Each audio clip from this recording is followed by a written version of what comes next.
Sitting is resumed. Senator Malulu. Thank you, Mr. President. I seem to be making a habit of following lunch, so I hope I can keep you all awake and those who might be watching.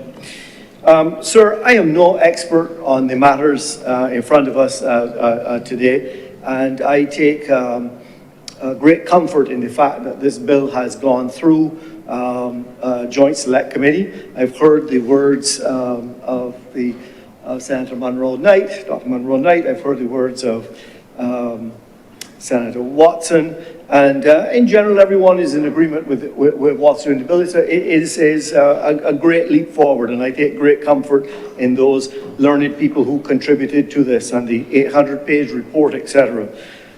Sir, I would make some brief comments, though, because frankly speaking, this bill deals with symptoms.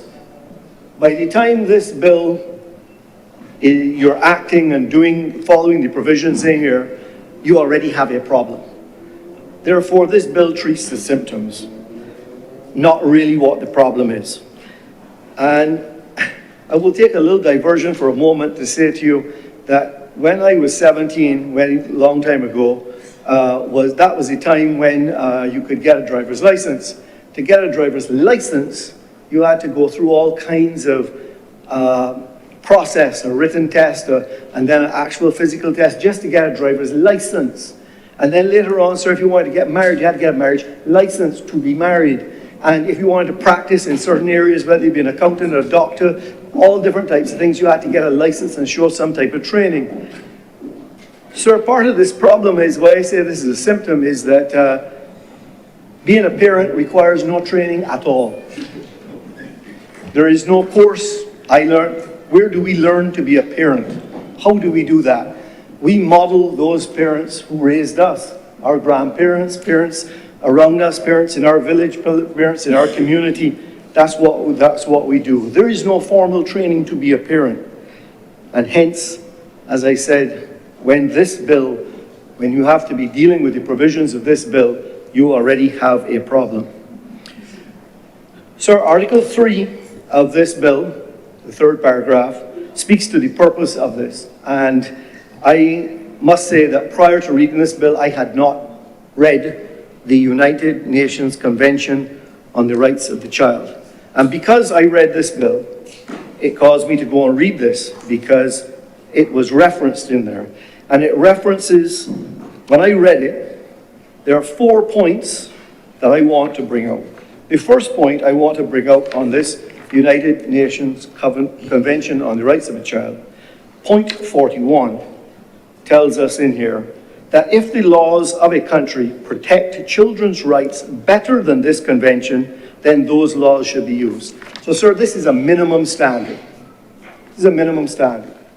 But we could do more if we wanted to do more. That was great to know. This is not something that we only follow. 3 other points. Point 24, sir, of the convention says children have the right to the best health care possible. The best health care possible, sir. Point 28, every child has the right to an education. Primary education should be free. Point 29, sir, children's education should help them fully develop their personalities, talents, and abilities. When I read those 3 together, what I clearly understand is that we, in saying that this is the purpose of this bill in item 3 and adopting this convention, we all agree that our children should have the best available health care and the best education that they could get. And it is on those 2 points that I would like just to expand, sir. I question, having understood that, what our priorities have been as a country over successive governments for many years. Let me start with healthcare, sir. I worry greatly, and all the stories that we hear them, some in here, some in the media, some on television, some at parties we go to, we hear of difficulties in getting health care at the hospitals, in the polyclinics, wherever it might be. Now remember, sir, I'm tying this to, we say that the purpose, we adopt this fully. And therefore, by extension, we are making the commitment that we are going to give our children the best health care that they can get. And I worry that that is not so. I worry when I see the amount of private charity money that has to go into our healthcare system to keep it running. I worry that we forget how much, the tens of millions that is per year, whether from the Sandy Lane Charitable Foundation, from Maria Holder Foundation, if I don't have that name right, charities like the COVID-19 one, Rotary, Lions Club, many, too many to name, but individual charities that put tens of millions of dollars every year into our healthcare system, often from outside of Barbados, more often than outside of Barbados, just being friends of Barbados. That worries me a bit, because I question then, is really healthcare a priority for us?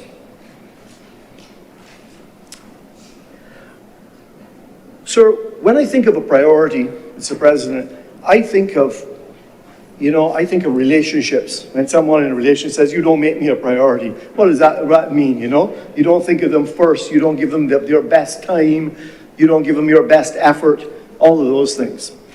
And I worry, frankly, when I look at our healthcare system from a government point of view, can we really get up and say that it gets our attention first?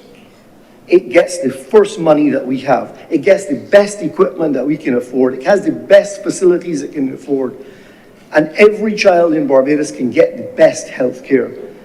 Because what I see today is that quite often, sir, there is two levels of health care in Barbados.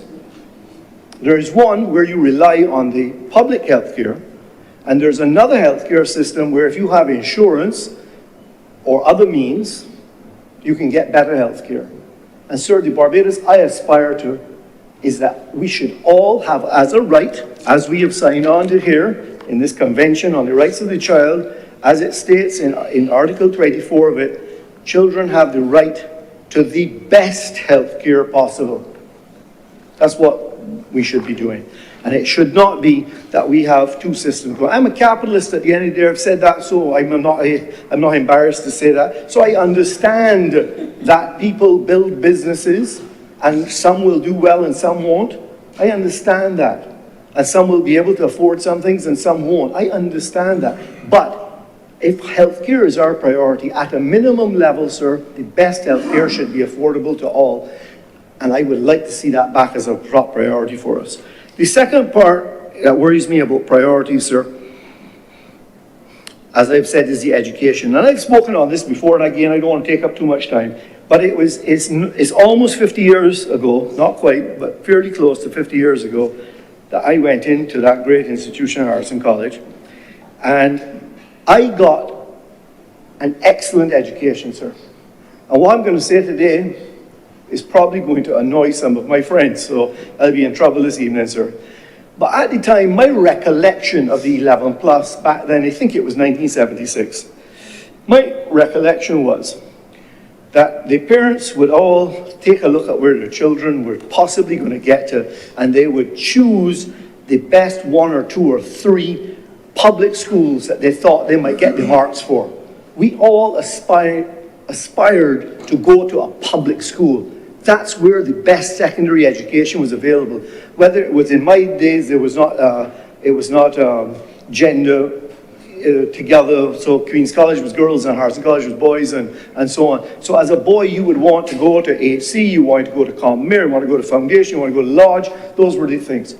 My worry, and at that time, sir, there were very few private secondary schools.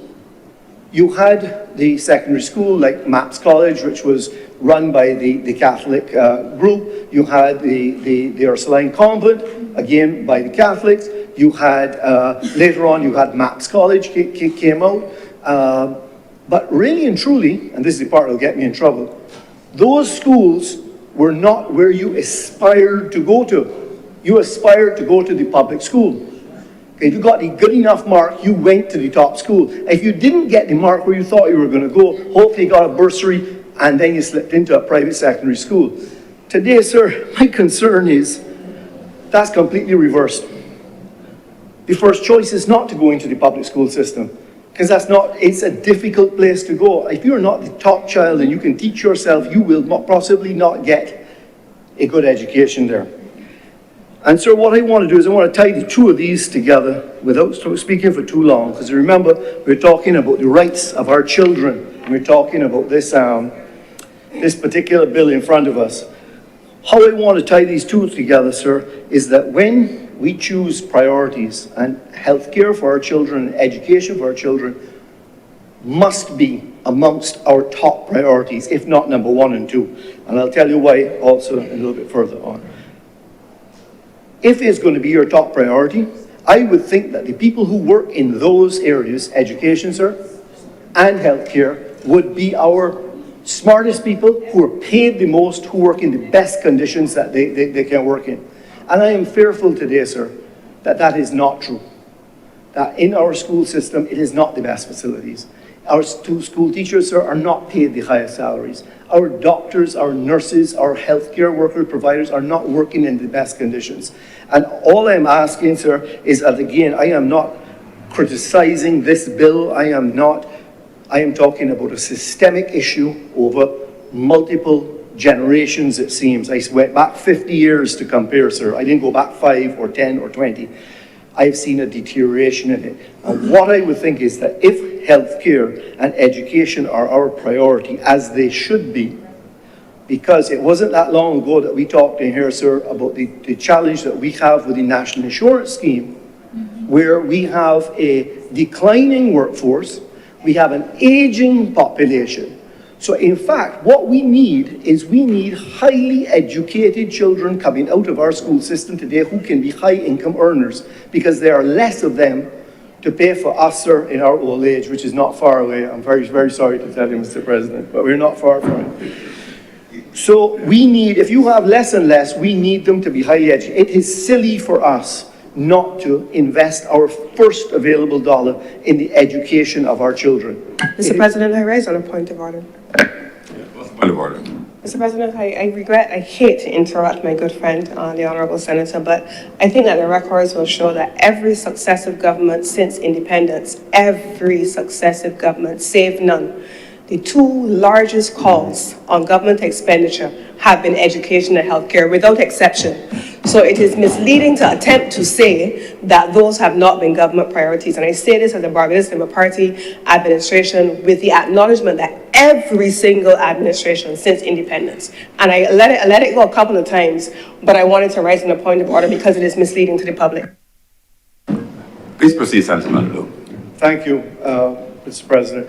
And if in fact my words were to mislead, I apologize. It would not have been my intention. However, perhaps I will like to see it even more priorities. And I will provide some solutions for that, sir. So as I said, this bill, I support it fully. I hope that as we progress, I think I read some very encouraging words recently. I saw that the government has acquired the former Ursuline convent, and that at that time an announcement was made that they'll be partnering with a Ivy League school. I've since seen that the government has signed a memorandum of understanding with Columbia Teaching College, I believe it was. So all of these things are positive things. So I would agree with Senator Cummins that there has been lots of positive things done.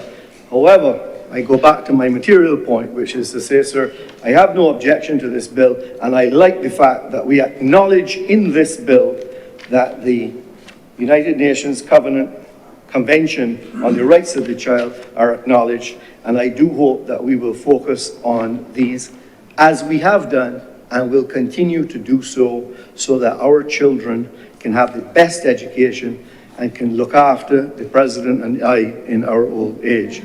With those words, I'm obliged to you, sir. Thank you very much, Senator Malalu, and thank you for looking up for me was, in our old age. Thank you very kindly. Senator Reverend Morris. Thank you, Mr. President. Good afternoon, fellow senators. Sir, I rise to support this legislation. But before I do so, there are certain matters that I wish to correct before I go too far.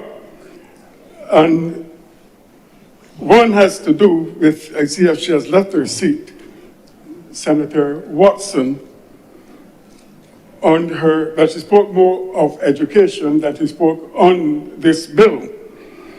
And in her chastisement of the CHC. As I speak to you, sir, I am the chief examiner with the CHC for advanced level history. So I know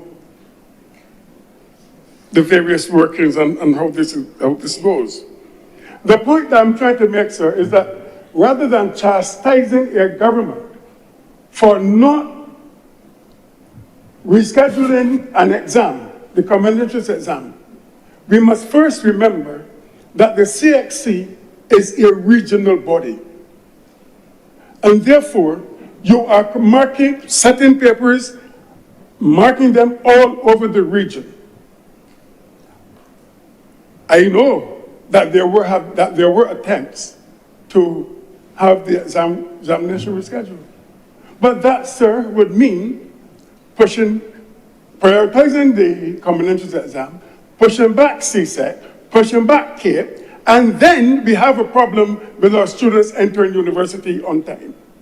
That has been the problem. The second thing,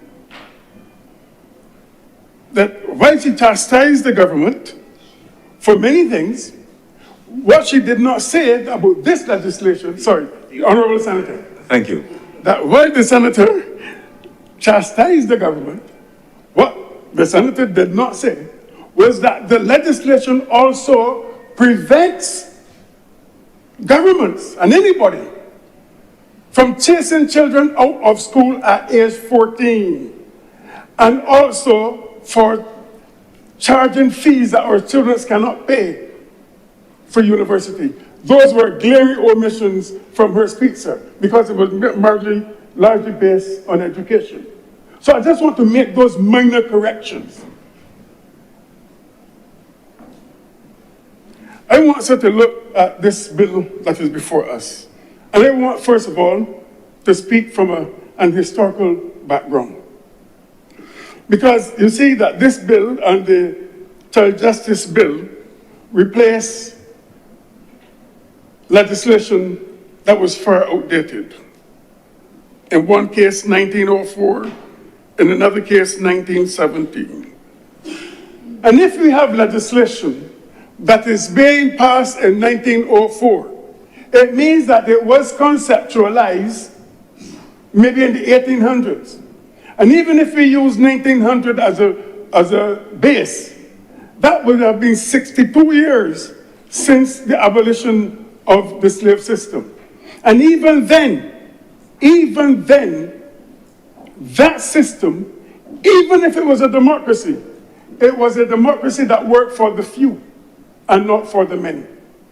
I'm saying to you, sir, that the crafters of this legislation, even though it appeared to protect children, it didn't. It didn't. The crafters of this legislation, sir, were not like you and like me.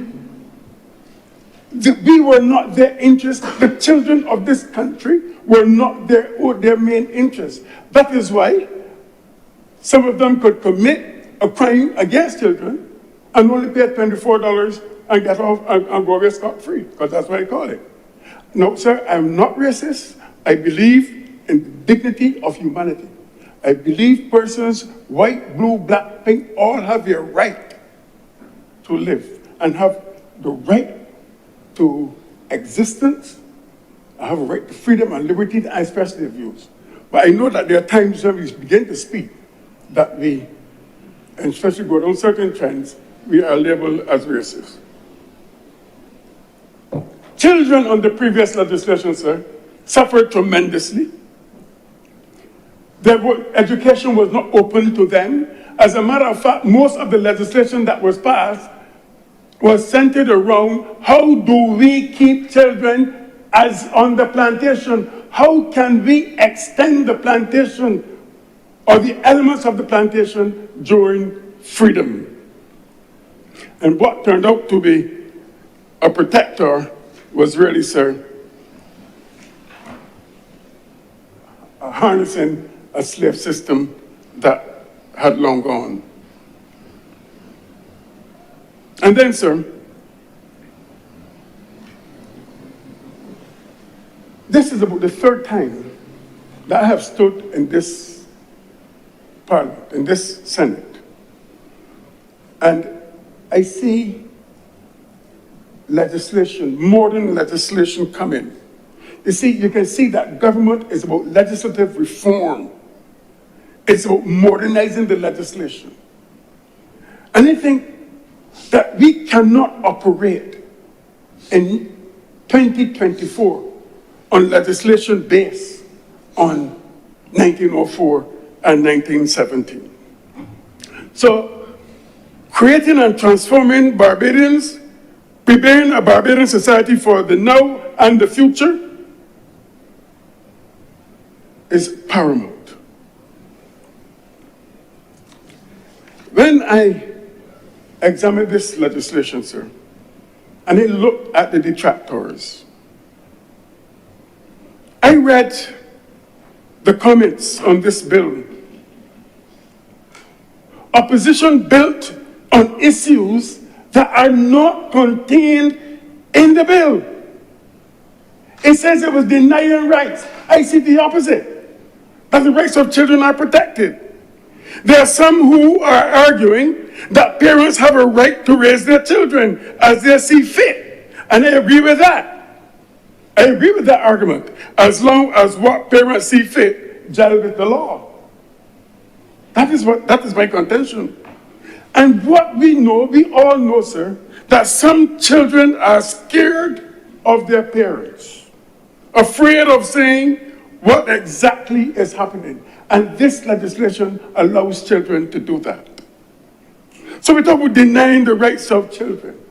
Children choosing their own gender. I do not see it. I did not see any of this in the previous legislation. The funny thing, sir, is that there are persons, maybe who are weak by name and weak by nature, marching up and down this place, creating havoc. And I've said, sir, that it seems to me, I'm not saying the fact, but I'm saying it seems to me, that there is an attempt to make this country ungovernable. Some of the persons who are marching, sir, there is a child protection bill in Jamaica. Remember that. Go and see what is the difference between that and the bill that we are proposing here. I have not heard anybody protesting against the one in Jamaica. There is a child protection bill in St. Lucia, modeled after the OECS. I have not heard any St. Lucian protesting the bill in St. Lucia. But we are here marching up and down like the grand old joke of your reaping havoc on this society on Saturdays.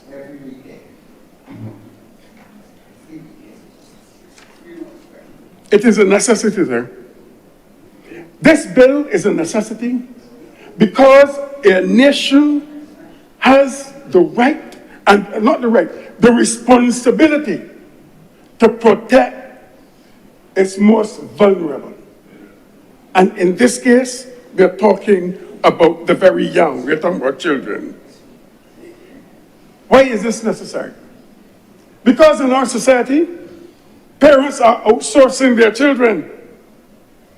In fact, it seems as though that many parents are not taking responsibility for their children, but they are outsourcing them to various agencies for protection. We talk about maternity leave and paternity leave so that parents can bond with their children. but the parents are outsourcing their children. They're outsourced to their nurseries. They're outsourced to kindergarten. And this is all a result of the market, the consumer market. They're outsourced to the new things they have in the schools, the little infant schools, I can't remember what they call them. They're outsourced to the schools where the principals have become the surrogate grandparents and the teachers have become the surrogate parents. And any time that we see children being outsourced, government has a right to bring legislation to protect these children.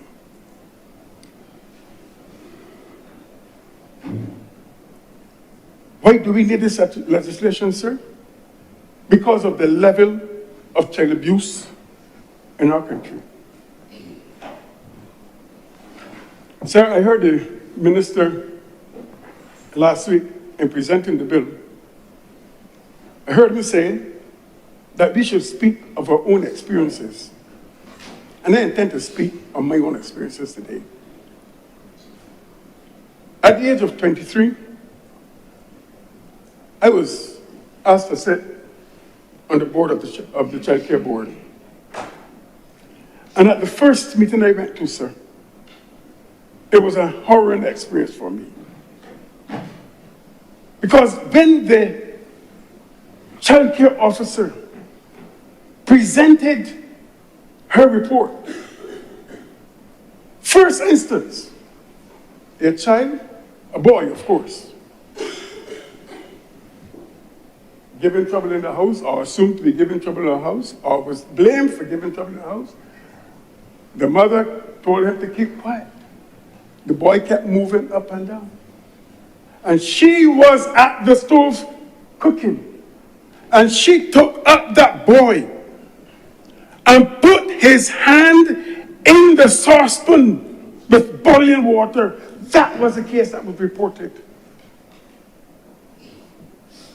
There's another case, sir. Another case. Where there's, the truth is, I can't remember if it's 2 years or 2 months, but I'm sure the minister remembers it very well. But this 2 months, I think it's 2 months. Baby vomiting ceaselessly.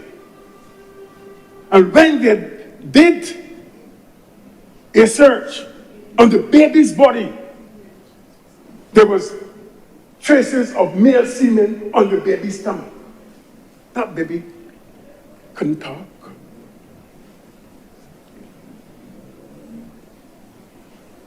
Recently, sir, a girl about 15 years old,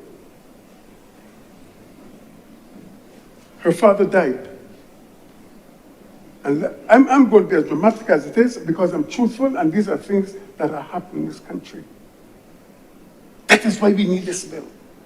The father died and left a handsome insurance policy for her. The mother was involved in another relationship. Used the money to buy a van. And then the man in the house looked at the girl and said she looked good. No, Mr. President, no girl can't look good for me. School children can't look good for me. They may be beautiful, but they can't look good. He is now looking at her and she looks good. And what does the mother do? Take a razor blade or whatever it was and mark the girl's breast and then her face because she was not to look good for that man.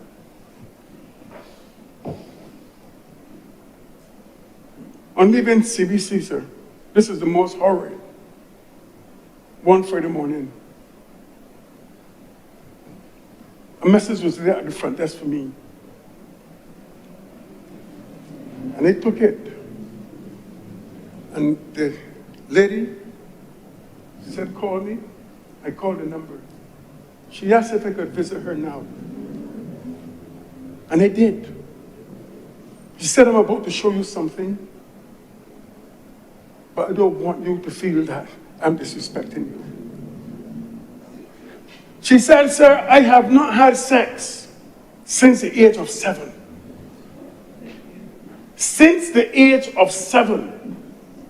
she began to show me all the scars of the destruction that was done to her body.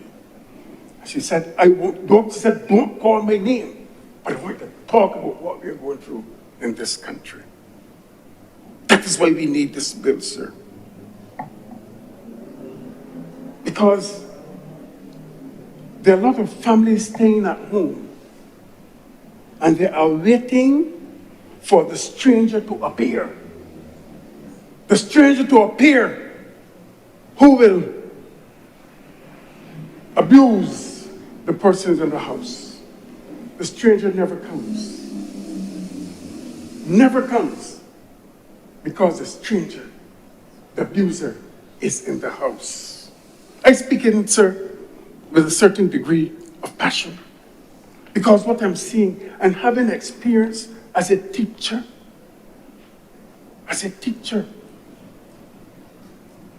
students could come and speak to me in confidence of the things that happened to me, happened to them. And they could not say a word. Because whenever it happens, they are advised, you can't say this, because this is who is supporting this house. So we have abuse at home and in the schools as well. There are children who are sexually molested by teachers in the schools. That too must stop with this legislation because it now has to be reported. It can no longer be kept silent. There's a form of a parental abuse too, sir, that is happening. I have a daughter in Canada who's a teacher. And she called me and she said that a black student called her a nigger. I asked her, what did you say? She said, I ignored him. I said, but all you had to do was to congratulate him on recognizing that you're a nigger. Because a nigger knows the characteristics of another nigger, so therefore she could call me a nigger. She was a nigger. But she said the reason why she didn't say anything, because that boy was a family of 3 boys. 3 boys. The first was 14 and the other 2 were twin. And because the mother did not have a girl, she took one of those boys and tried to turn him into a girl. And life is very uncomfortable for him in the school. The older brother doesn't want to associate with him. Children are laughing at him. And one day, she found him with this long thing like a nail, injuring himself. That boy is suicidal. When we have this kind of parental abuse, sir, it damages our children for life. There is abuse by religious predators in this country as well. I'm sure Senator Cameron Rogers would agree with me. We all know, sir, again, I was on the child care board. And this case came to the child care board, where a pastor made the girl open her mouth. It's in the records. When he finished, he told her to swallow it. She is now being filled with the Holy Spirit, Senator Rogers. She is now being filled with the Holy Spirit. And then he gave her that sweet, we had a paradise plum, and told her that this is paradise. This will take her to paradise. You all know about that case because it went to court. I was in Jamaica when it was tried. These are the kinds of things that are happening to our children. But another kind of religious abuse is also fighting our children with the gospel, right? They go, look, so let me give you a story about myself. I went to school and I did something wrong. A nice boy, but I did something wrong. And then the principal decided that every fourth and fifth formers must go to ISCF. Well, they went to ISCF. And I remember that evening I had a preacher. And he preached, and then he said, "Your children, imagine on Judgment Day, when the Lord comes, and he takes out his projector, and he puts it on the reel, and he begins to play back all the sins that you have committed. What are you going to do?" Well, I made it in my mind that I didn't want my grandmother to see that projector, so I went and got saved at SAF. I say that so to say this, that we are even using the gospel to create psychological problems on our children, because they're always told that they're living in sin and this thing will happen and the next thing will happen. The late John Kelvin will tell you about the case that we left the child care board and went to attend to. When the boy's grandfather died, and he loved his grandfather, and he wanted so much to be with his grandfather. And the pastors or whoever were there telling him, you hold on, your grandfather going to a nice place, he going to heaven, and they get this glorious picture of where the boy went, of where the grandfather went. But the boy said, I want to go there with my grandfather. They told him, but you know, you have to die first to go with the glory of your grandfather. And one evening, the boy ran across the truck. Good luck for him, he didn't die. This is the kind of religious predating that we are doing on our children. And it should stop.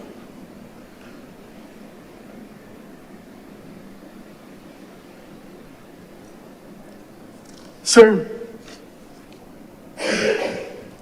we must protect our children. When you look at the tables for abuse every year, look at here, 36 in 1 month or something like that. Figures, sir, these are child care board figures, not mine. Abuse of our children.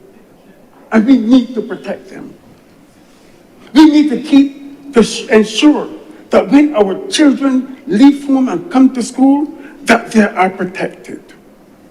You know, there are some persons that I know have gone miles to protect children. And I'm going to call her name. And her name is Mrs. Denise Nurse. I'm sure you would know. I know that Senator Nurse is a very patient man. I know from my days with her, he had to be a patient man. The many times she got up 11 o'clock at night, Senator, to go to look out, she's leaving her children at home to go to look after other children.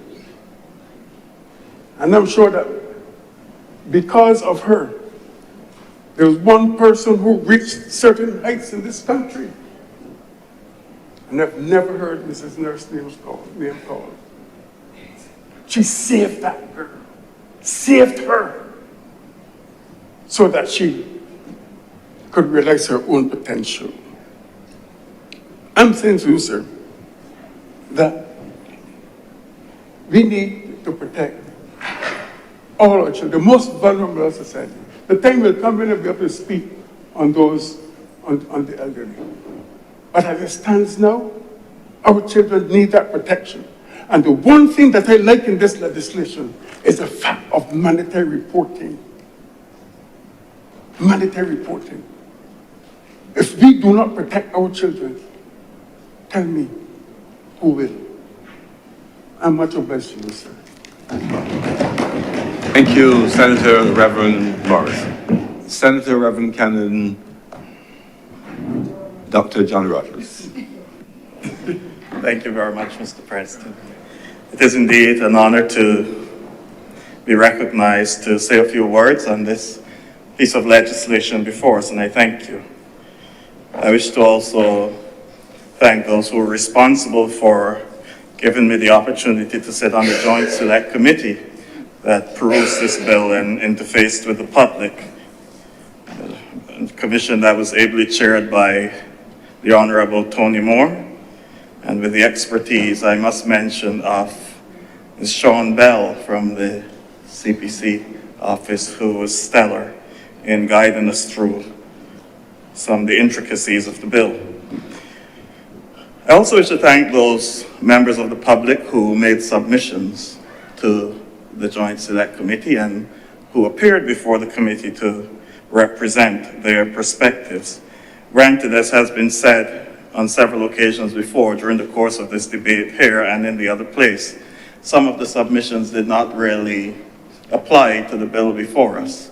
But I wish to encourage those who have this deep care and concern for children to continue doing so and continue to advocate for the rights of children in our country.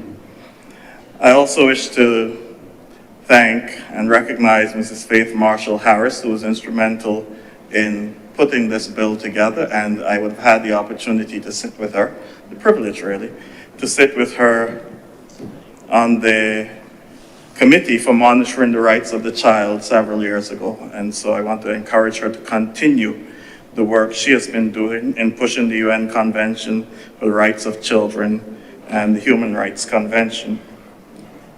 I find it quite apropos that we are reflecting on this bill during Child Month. And the Child Month that is being reflected on under the theme, Children, Building Hope and Resilience for Tomorrow. It was the African-American orator and writer and abolitionist Frederick Douglass who said, "It is easier to build strong children than to repair broken men."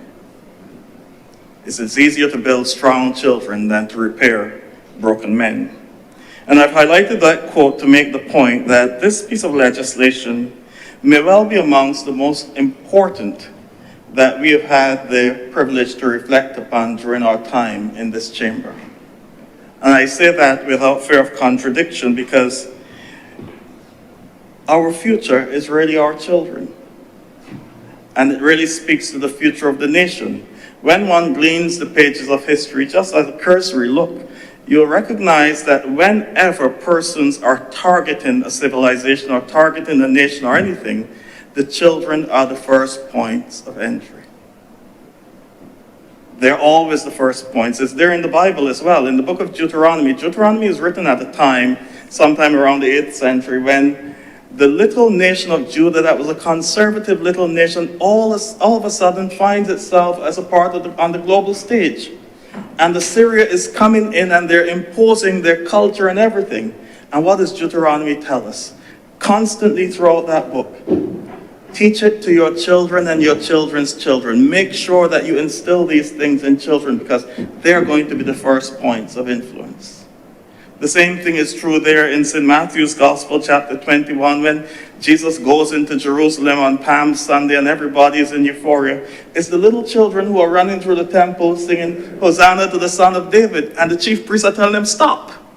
Because they realize if this takes root, we're in trouble. It's always the children, you see. And so, as I said, I will not knock those who made submissions and who are very passionate about their concerns for children because it's very real, it's very challenging. I would not even knock parents in the 21st century because many of us are struggling to keep up with our children. The technology is moving so quickly that by the time we get used to WhatsApp, they go on to something else. And that's just the nature of parenting in today's world. So it's very challenging, and we can understand why some parents will be frustrated. But long before John F. Kennedy opined that children are the world's most valuable resource, and indeed they're the best hope for the future, Jesus was telling us this. It was Jesus who said, unless you become like one of these little children, you will not enter the kingdom of heaven. And what was he really saying? He was extolling the purity and the innocence of children. And just to use modern day analogy, our little children come into this world like little tablets, little devices, empty, and the world downloads its material on them. And so it is very important that as parents and guardians, we pay close attention to what is being downloaded.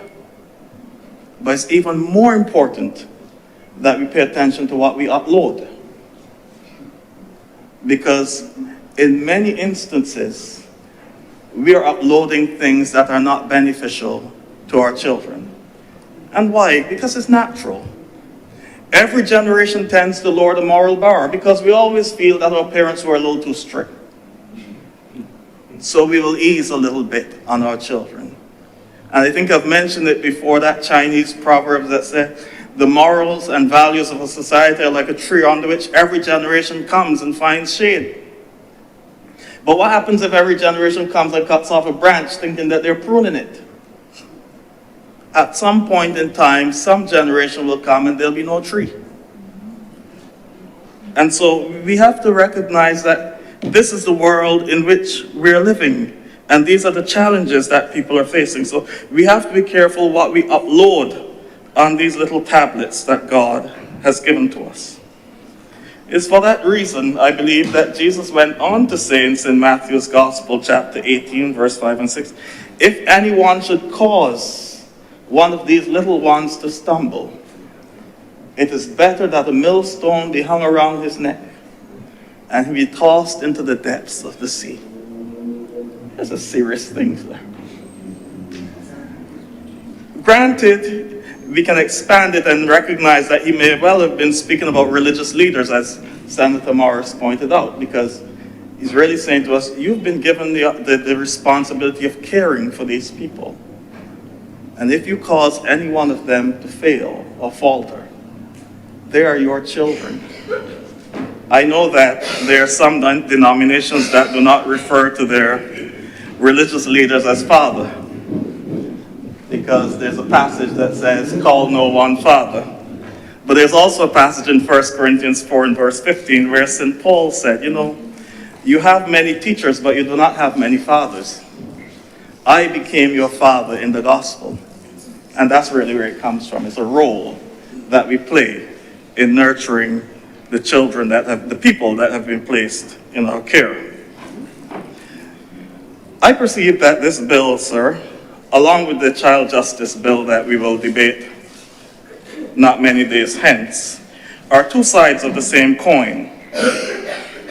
Because the atrocities that the child protection bill seeks to avoid may in many cases be the causative factors that the child justice bill seeks to address.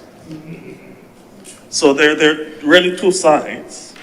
And with this in mind, sir, permit me to speak a little on this bill under the theme, Answering the Silent Cry. Answering the Silent Cry. That was the theme of a rally held by the Anglican Youth Diocese in 2009. And it was held at an interesting time. It was held on the 28th of December. The 20th of December, in the middle of the Christmas season, we're answering the silent cry, and it dealt with the abuses that are meted out to children and young people in our society.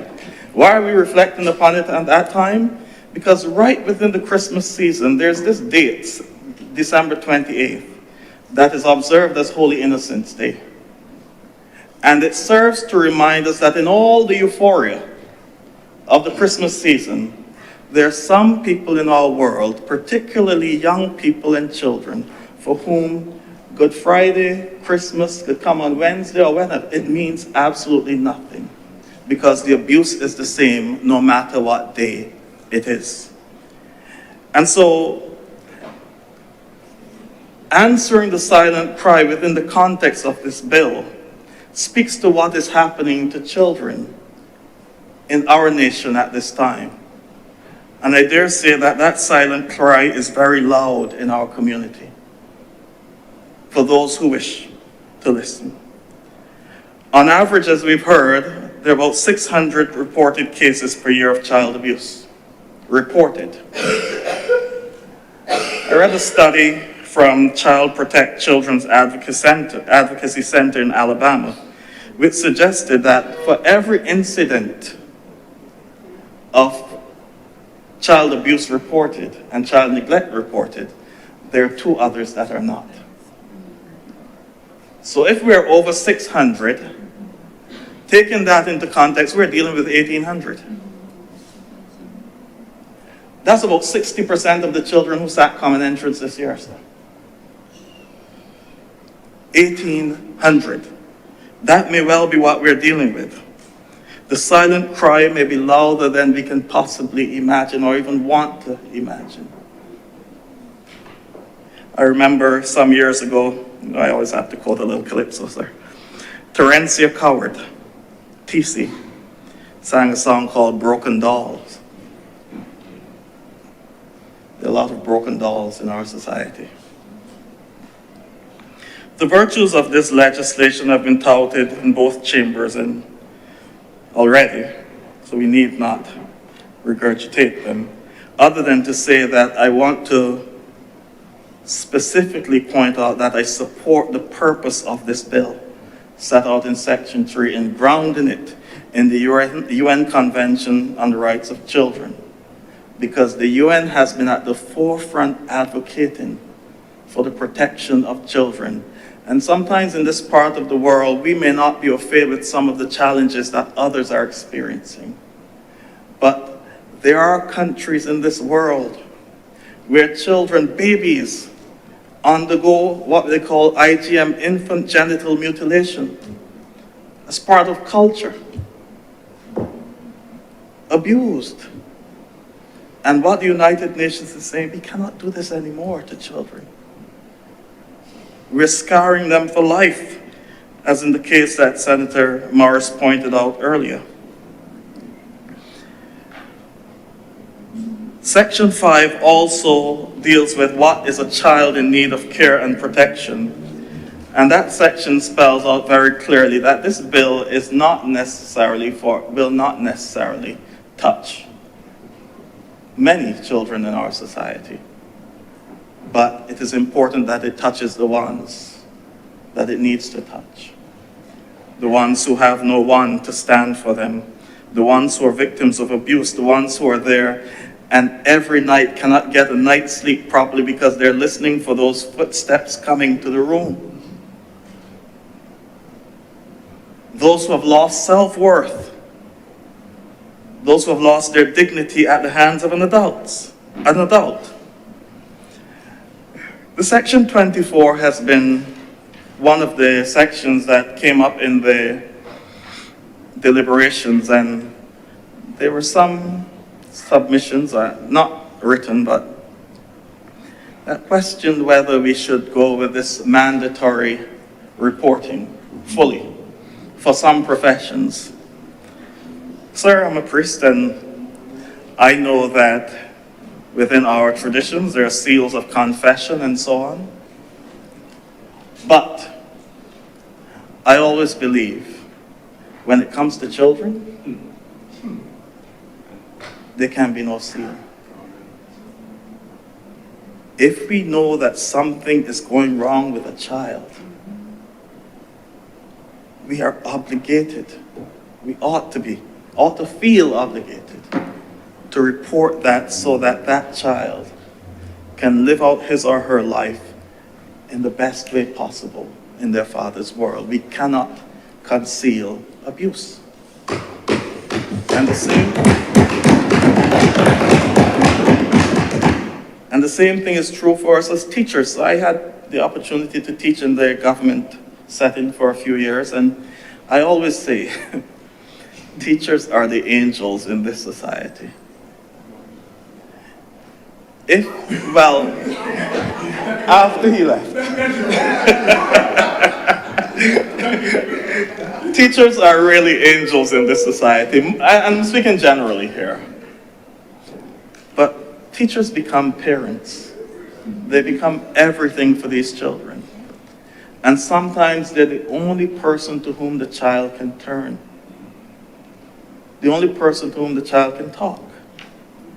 And if teachers in this country really had to talk, like if money could talk, we would be shocked by what they divulge. This bill, therefore, the mandatory reporting, some may see as a two-edged sword. Because sometimes when children speak to adults, it's not that they want it reported. They just want it known. They just want to tell somebody. But now you are mandated to report it. And that is one of the areas that we're going to have to navigate. And what it can mean is that because of mandatory reporting, every case will have to report it, children will be taken care of. What it can also mean is because it has to report it, children will not talk. So we have to look at how that will be balanced out in our community. I'm going to conclude shortly, sir, because I know we have little time. Just on Sunday, just to give this a face, at my church there was a little program called This Is My Story, This Is My Song, and this is where people tell a story and tell a religious song that would have had an impact on their lives and relate to their story. And one young lady gave a testimony of her life of abuse, starting from when she was 8 years old. And it was by a family friend. Her mother had left her there sleeping because she was working, and then she left her there. And then sometime during the night, the child felt someone touching her breast. And she jumped up, scared, crying. Her mother was called. She explained to her mother what was happening. The perpetrator said he was just pulling the sheet over her. The little child said she thought that her mother would be coming for her. The mother said, "I'll come in the morning." And her thing was, I lost my voice from that day. I had nobody to talk to. I could tell no one anything. And that is what a lot of young children are experiencing in our society. And that's why this bill is so seminal and so important. And only in meeting with the Child Care Board, when they came to one of their sessions, they related some of the challenges they have when going to homes and so on. Some of them were actually apprehensive about having to go to homes. Because the question was, should the police accompany them now? And they said some of the things we see, you don't want to go there alone. Relate a story where they went to a house and a child was nailed to the wall. These are the things that are happening in Barbados. So I want to implore those out there, I know your passion for children and so on. The legislation will not be perfect. We can't make perfect legislation. There's no such thing. But at least let us do something to protect those who are vulnerable in our society. There will come a time to discuss all the LGBT things that we want to discuss. And I encourage them to research as much as possible, because that time will come. But this is not the bill for that. This is a bill where all of us who are right-thinking Barbadians must rally. This is not about politics. As you know, sir, I have very little care for politics. My thing is that we We, as the people of Barbados, must do all that is necessary to protect the vulnerable in our society because, sir, as Frederick Douglass says, it is easier to raise strong children than to repair broken men. If we create broken people in our society, it's going to come back, and I'll tell you where it come back when we talk about the Child Justice Bill. With those few words, I wish to thank you. Thank you very much, Reverend Canon Dr. Rogers. Senator John King. Thank you very much, Mr. President. I want to pick up from where Senator Rogers left off. You know, Barbadians have a way of burying their heads in the sand and pretending that certain things don't happen. We've heard from various members of the Senate some of the most gruesome stories of what takes place on a daily basis in this country. I have intimate knowledge of these things, having worked at government industrial schools for many years. And I also have, I wouldn't call it a unique perspective, but I have a perspective that will probably mark me as probably one of the worst people in Barbados when I say what I have to say. But I also live my life by one very simple thing. The truth will set you free. And the truth is the truth. A lot of the problems that we face, I've heard a lot of mitigating statements, and poverty, and all sorts of different things that we said these are the reasons. But if you look at the society within which we live, the majority of people in it come out of poverty. In fact, I dare say the majority of them are still poor. But that does not mean that because you are in poverty or you experience these things, that automatically you get a pass for bad parenting. And I know a lot of people would like to pretend that this is a mitigating factor. I'm not in that. And I will never be in it.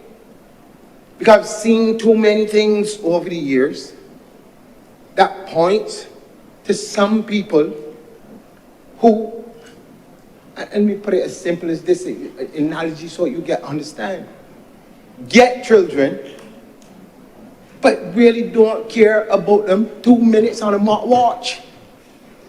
And I hope you understand what I'm saying. They don't. But they get the children. You know it leads to something which I call welfare fraud. Because one thing goes into the other. They have no intention, none, of providing for these children. So you see somebody, 5, 6, all come through my hands. Government industrial school. No mitigation factors, nothing you do. And then you look further down the road and you realize, well, okay, but there's a grandfather somewhere, same problems. You see, it's a vicious cycle. Vicious cycle all the time. Now, in some of these cases, yes, I understand. But I'm also clear in my mind that there is something called the power of choice that we as individuals have. And I always say to people, look, we're not perfect, none of us. We will all make mistakes. And as was mentioned by Senator Manilow, there's no parenting manual. Like it or not, we all learn from our parents. We learn what to do and what not to do. Because from your own experience, you will devise what it is you want your children to experience by you being the parent. But in too many cases, Mr. President, we have situations where men still playing village rams, 4 and 5, all across the country, don't look at none, have no relationship with them at all. Just get them and drop them. And then where did they end up? 99.9% of the time they end up on the state. State can look after them. And I'm saying to you that the time has come where we as men must own up to these things. When you fall short, you can't be able to say, look, this is on me now. What is it that I'm going to do? What actions am I going to take to ensure that my children have at least some sort of relationship with me? It might not be the best in the world, but what is it that I'm going to pass on to these children, that they don't make the same mistakes that I would have made, or that my father would have made, or that my grandfather could have made, to break that vicious cycle? Because it is a cycle. But we cannot keep coming into Senate or the other chamber and making out everybody to be victims. Especially when we start talking about ourselves as black people. You can't be the victim all the time. There's a word called responsibility. Where does it begin and where does it end? You decide to get children. You make that decision. You do what you have to do to get them. You think you get them. You're responsible for them. And you can talk what? Any government, I don't care which one it is. BLP, DLP, Breadfruit Party, don't care. It is the responsibility. First protector is parent. First nurturer, parent. And if we don't fix the parenting problem, future generations are going to be coming into this Senate to discuss expansion of this bill in order to deal with the new problems that are going to arise, because for every generation there are new problems, things that you've never seen before. And when I look through this particular bill, one of the things that really stood out to me was the whole idea of the cyber crimes, where now many parents are happy to joke this here in the children's hand and let this raise them. And I can talk in pure Beijing because you can't see, you know what I'm saying. They are happy to put this in their children's hand and leave them to look at whatever it is they want to look at, speak to whoever they want to speak to, not knowing who's on the other end in a Zoom meeting or on a telephone. You're opening up your child to all kinds of problems and all kinds of people. Or, as was mentioned earlier, women encouraging their children to take money from people. Let me don't play games. Because this is too serious for us to make mock sport at it. It's too serious. I can tell you stories that will grow your head, but I won't. But I tell you one. A young social worker sitting down with a mother who was by profession a prostitute. Older than me. I probably about 19, 20, 21, somewhere around there. 27. And she said to me in the discussion that the men like her daughter more than she. You understand what I'm telling you? This is years ago. So this is nothing that now start. And we hear all these stories about young daughters who have to suffer abuse by people who put in money in the house. This is now start. This is going on all the time. But this society likes to pretend that nothing is happening because we reach the stage where everything happening to me, it ain't happening. But as was mentioned by Senator Rogers, broken people become broken adults. And broken adults don't get fixed soul. They're broken for life, scarred. So when you do these things to children, I mean, what are we saying? And I would wish that some people out there in the public domain, sometimes before they open their mouths, think, what am I saying? How is this going to affect the wider society? Not your little interests or your little political games. Well, this man here don't got time to play games. It's too serious. So that when you take things and twist them, and you know that that is not what we're discussing, as was mentioned by Senator Rogers, but you're trying to make a political point by twisting things and turning them. But you fully well know that it is not that. It might be fun and games for you, but serious people can get hurt or misled on issues that are really being taken because the situation demands that you take them. You know, the reality is this: no government makes laws unless there's a problem. You don't just come up with a law every 5 minutes and say, okay, here comes a set of legislation. There has to be something that is the catalyst for you to have to respond. And that is why we are here with this legislation, because the country out of ethics and out of morals. It is about church, and it's about simple common decency. Understanding this is my neighbor. This is a child.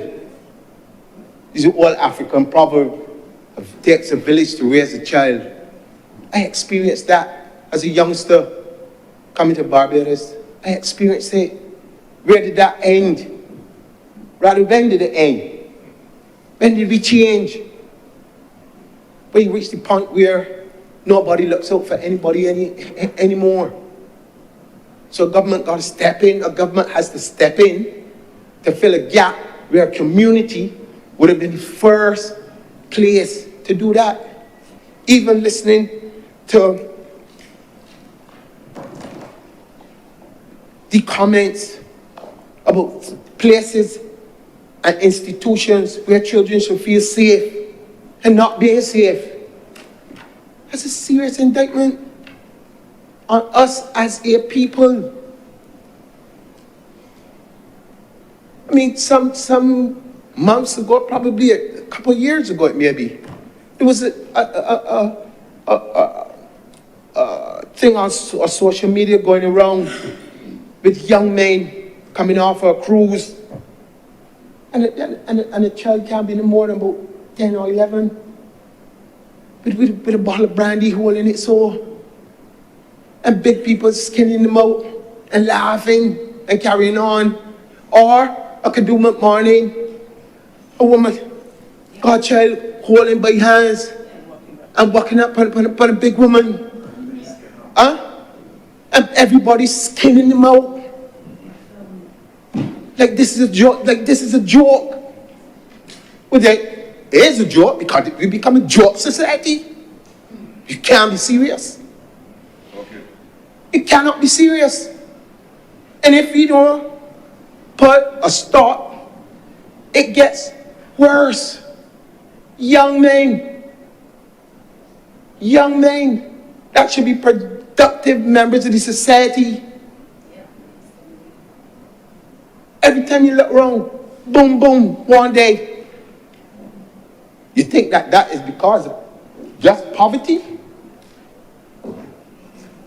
No. It's a lack of parenting. A lot of things have changed. I agree. We don't have the extended family like before, where if a father was not present, you had a lot of uncles and aunties and other things that would be around to help. Those days are done. The nuclear family, as we know it, even that changed.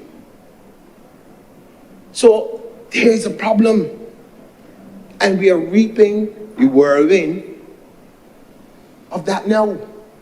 That is why we got to deal with all of these things. Now, it is important that every single member of the Barbadian public, not just the public officers, and like Senator Rogers, I'd like to thank all of them for the work that they put in to getting this legislation here. Members of the Child Care Board, you know, all the people that contribute to it, I really salute them all. But as was mentioned earlier, this is Child Month. And I remember many years ago also working with Mrs. Nurse on creating, at that time, a jingle called Lift the Children Up for Child Month. So I'm intimately involved and seriously passionate about this. Because I have seen firsthand where delinquency on the part of parents destroyed many children who had so much potential. A lot of potential. And I always say to people, in life it is not where you start. So some people like to use this victim mentality. You start out poor, you ain't had nothing, you got start clothes and whatever. It is not where you start. No journey in the world ends where you start. Because if it ends where you start, it means you never met a step from there at all. You start in the same place, or you went around in a circle. It doesn't work like that. And we have got to come to a place where politics, as it is, has its place and it's time for everything. But on issues like this, if this country cannot come together and rally on it, all of us are going to pay the price. Mr. President, I just turned 60 years old. You didn't genuinely believe I would get there. Come on, Johnny, my boy. 60 years old. There are younger people who are coming behind us, who when every single one of us in here reach the stage where we can't do for ourselves, you're going to be depending on them to create a society in which you can live till God call you home. This is not a joke. This is not anything to play with. So I implore, I beg and I implore those people who, as was mentioned earlier, march week after weeks after weeks after weeks to cease and desist with some of the things that you are saying. Speak truth. When you speak truth, nobody can question it or nobody can do anything else but admit it is the truth. But when we begin to start to twist and turn things for whatever gains we believe that we will get from it, you stand the risk of hurting a wider set of people more so than the few that you may target. I will say no more where that is concerned. A word to the wise. This bill, though not perfect, I say it all the time, none of us in here are perfect. If you want a perfect bill, the only place I can send you is to the Lord. Your man ain't gonna get it for you, don't care how you try. But he will do his best to protect the people in this country. And I gotta keep hitting on this point all the time when I hear people on the outside talking. Senator Boyce, he lives here. He works here. He has friends here. Not only in Christchurch itself, all across the island. You understand? All over the island. Right? Not only in Christchurch itself. Right? You can't just run up and down Christchurch itself. You run right across. Right. But, you understand? But I say this.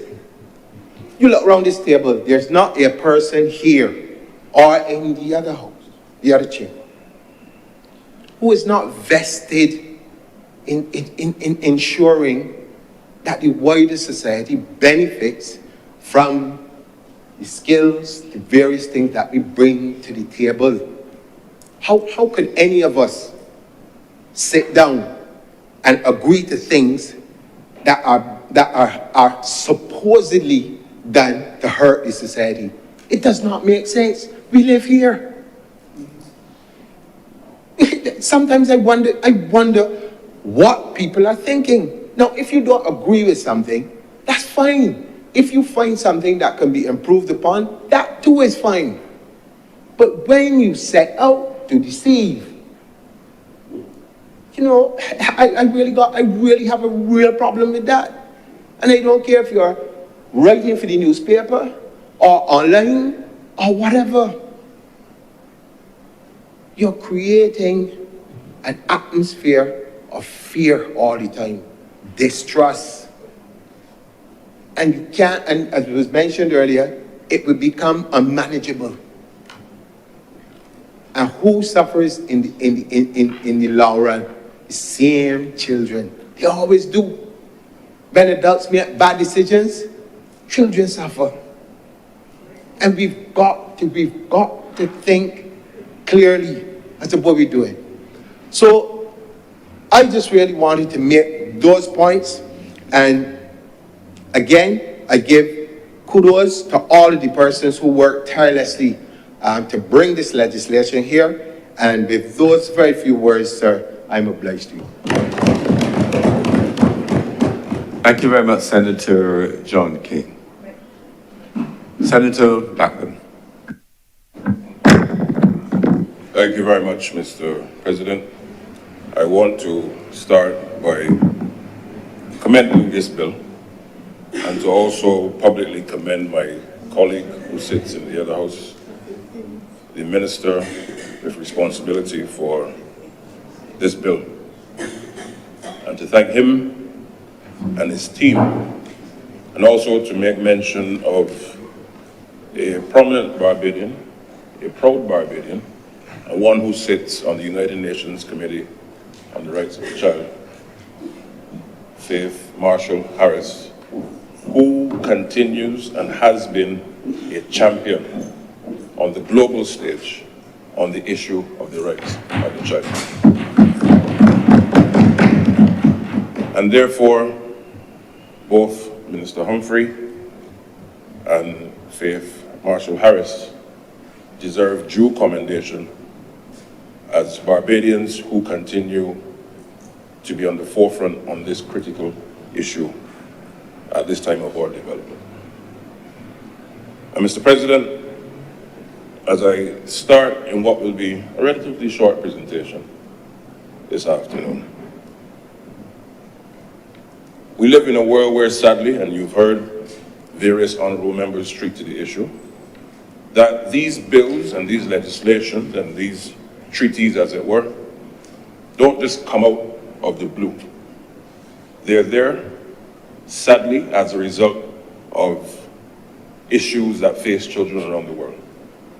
And therefore, as our Parliament debates this bill, we have to ask ourselves, where have we gone wrong in many of these instances?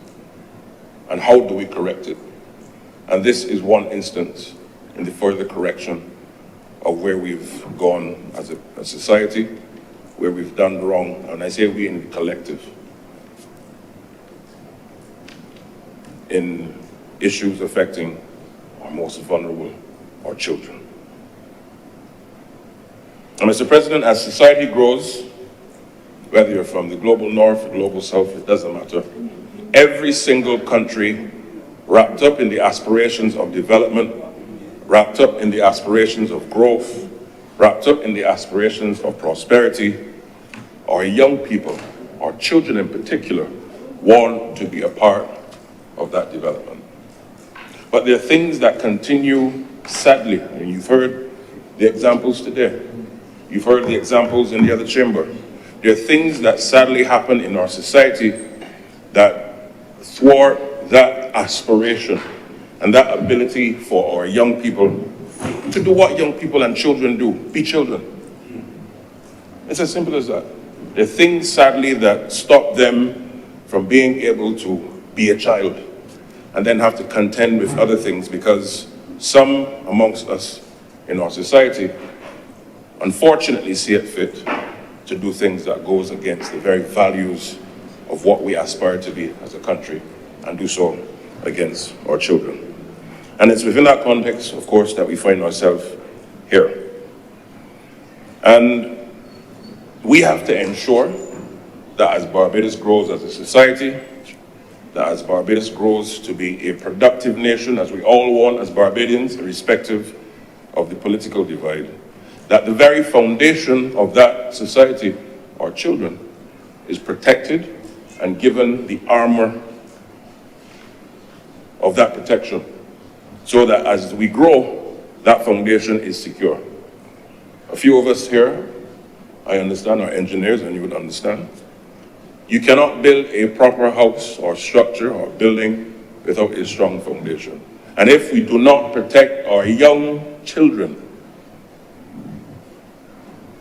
our society will crumble.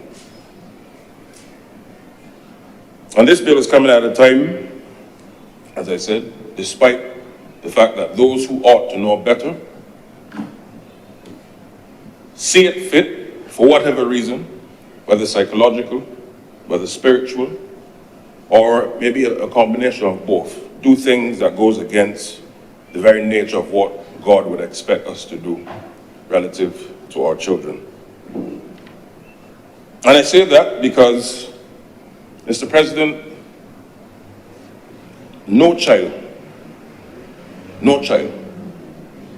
should have to endure verbal abuse. And I want to start there. Oftentimes we've seen in our society, in Barbados and the wider Caribbean, parents, family members, neighbors, persons within institutions where our children have to go, often speaking to our children in ways that is reflective of a post-colonial society. As I've said in this chamber, since I've returned to Barbados, next year is 400 years that the British will return here. And unfortunately, part of the legacy of slavery is that there is a lot of manifestations in how we treat to our people and our children in the same manner in which our foreparents had to endure. And verbal abuse cannot be part and parcel of a modern, just and ethical Barbados. And how we speak to children must be in one of love, in one of respect. And I'm not saying that we shouldn't correct our children, because as the good book says, spare the rod, spoil the child. But spare the rod, spoil the child does not mean take up a broom and hit the children. No. The rod of correction, you correct in love. You have two goodly gentlemen from the cloth in here. I'm sure you can confirm that. You do it in love. You correct in love. Like any good mother or father, if you do foolishness at home, I've done that when I was a youngster. The parents said, "Chad, don't do that." But they did it in love. There was no verbal abuse. And in a modern Barbados that aspires to be the most just society in the world, we cannot allow our people to verbally abuse our children. That is one. Number two, there can be no room for physical abuse. Now, I'm not one to cry easily. But as Senator Morris spoke, Mr. President, I kid you not, hearing these stories that he relayed to not us only in here, but to the wider country, of the abuses physically to our children, immediately struck a chord with me, because why I have an 11-year-old daughter. This is not just some abstract academic debate. We are talking about real children here. And children are in a way so vulnerable that they don't have any other recourse. Who else will they go to? Who can they complain to outside, of course, their parents or a teacher or a family member? But if those systems around them that are meant to protect them are being destroyed, Mr. President, just place our minds, if only we can, in their shoes. How can those young people feel? We are all adults in here, and we have the option to protect ourselves if someone does anything against us. But a young child, whether a baby or a 10-year-old, 11-year-old, doesn't have the same recourse and ability that we do. And therefore the law must protect them where there is that breach. And therefore, a modern Barbados cannot have physical abuse of any kind to our children. But it's not only the verbal abuse or the physical abuse, it's the psychological and emotional abuse. How many times, Mr. President, have you heard in families or in neighborhoods, go along, you're just like your father. Go along, you're just like your mother. Well, that is true too, in Basin Palang. But you're right. You're absolutely right. Now, if somebody tell you like your father because he was the greatest batsman on the team, no problem. If somebody tell you that you're just like your mother because she was an excellent singer or a great accountant or whatever, no problem. But if it is used in circumstances where it is pulling down the very fabric of that young person, a child, the emotional and psychological scars are oftentimes irreparable. And as Senator King rightly spoke, and I think Senator Rogers, that is why part and parcel we see oftentimes the manifestation of anger and frustration coming out of our people as they get older. Because why? You remember, a child at that stage of their human development, that is when they absorb. It's a sponge. And if you create an environment where they can thrive and believe that they are of significant value, they'll grow up with that confidence and belief, I am of significant value. If they're put in an environment where they believe I am of no value, they will grow up believing I am of no value. And therefore, physical abuse, as I mentioned, verbal abuse can have no place in a modern Barbados. But the psychological and emotional has no place in our society. And I want to take this opportunity to say to parents, to families, to aunties, uncles, godparents, teachers, camp counselors, whoever has responsibility to engage with our children, never must you use your tongue to denigrate our children. Yes, you must correct them where necessary, but you must do so in love. Because why? If we don't, we create a society that is going to be chaotic, and then we wonder how it gets so. No, the foundation has to be secure. And I'm so proud to be a part, not just of a party that is bringing this bill, but as you listen to the contributions of members from all sides, part of a chamber that supports such a piece of legislation as this, because this is who we are as Barbadians, protecting our vulnerable. But I want to go a bit further, Mr. President. When you look at the need for bridging the gap. I felt it necessary to use this occasion, as we're talking about children and in Child Month, about bridging that divide between our children, not just young people, but our children and our elderly. In the Asian society, knowledge transfer is part and parcel of how the economic structure is actually configured between the young and the old. Because why? Persons who are in their 60s, 70s, 80s would have gone through different phases of life and gathered immense experience. And what they do on a voluntary basis, and there's a national structure with civil society and families, etc., is that young children go to the homes or wherever they reside and engage with the elderly. And then engage in knowledge transfer, because the elderly share, in simple terms of course, with those children on the experiences that they would have had in life. And those young people, one, maintain the culture of the society. Two, they understand how things work. And three, those values from the older generations are passed on. And the science has shown that for the elderly, they actually live a bit longer because they're engaging with youth. So this is something I think that we could explore in Barbados as a country, where there's that bridge between our young children, of course once they're at the age of, they can speak and understand, and our elderly. This is what we must do as a country.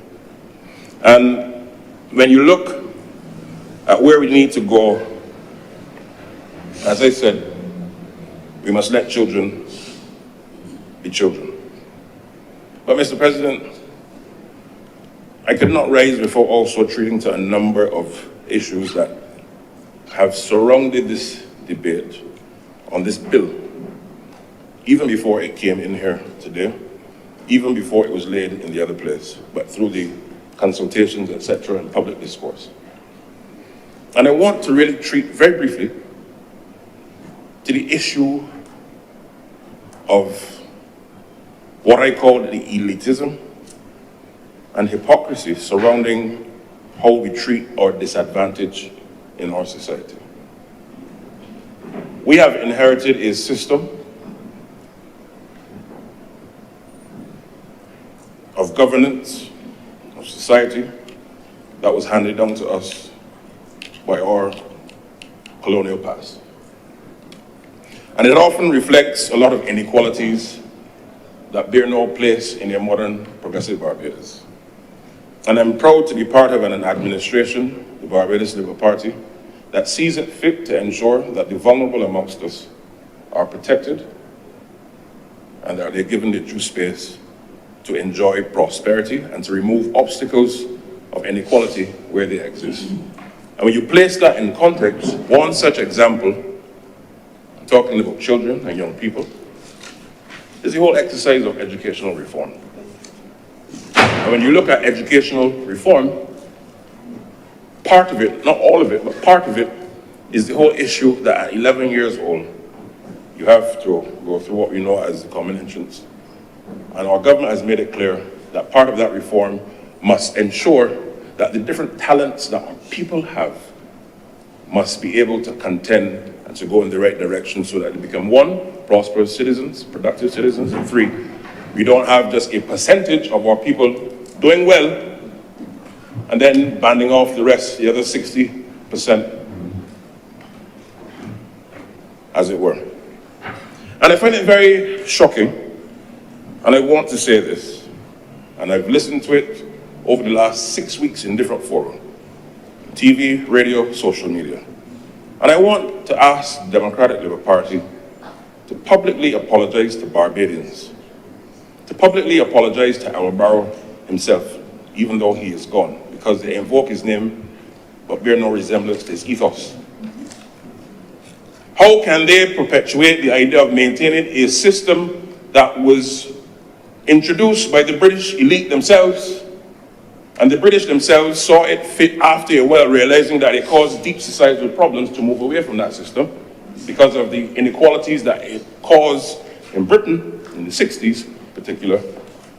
But because many of them are beneficiaries of this system, they want to protect it with their dear life.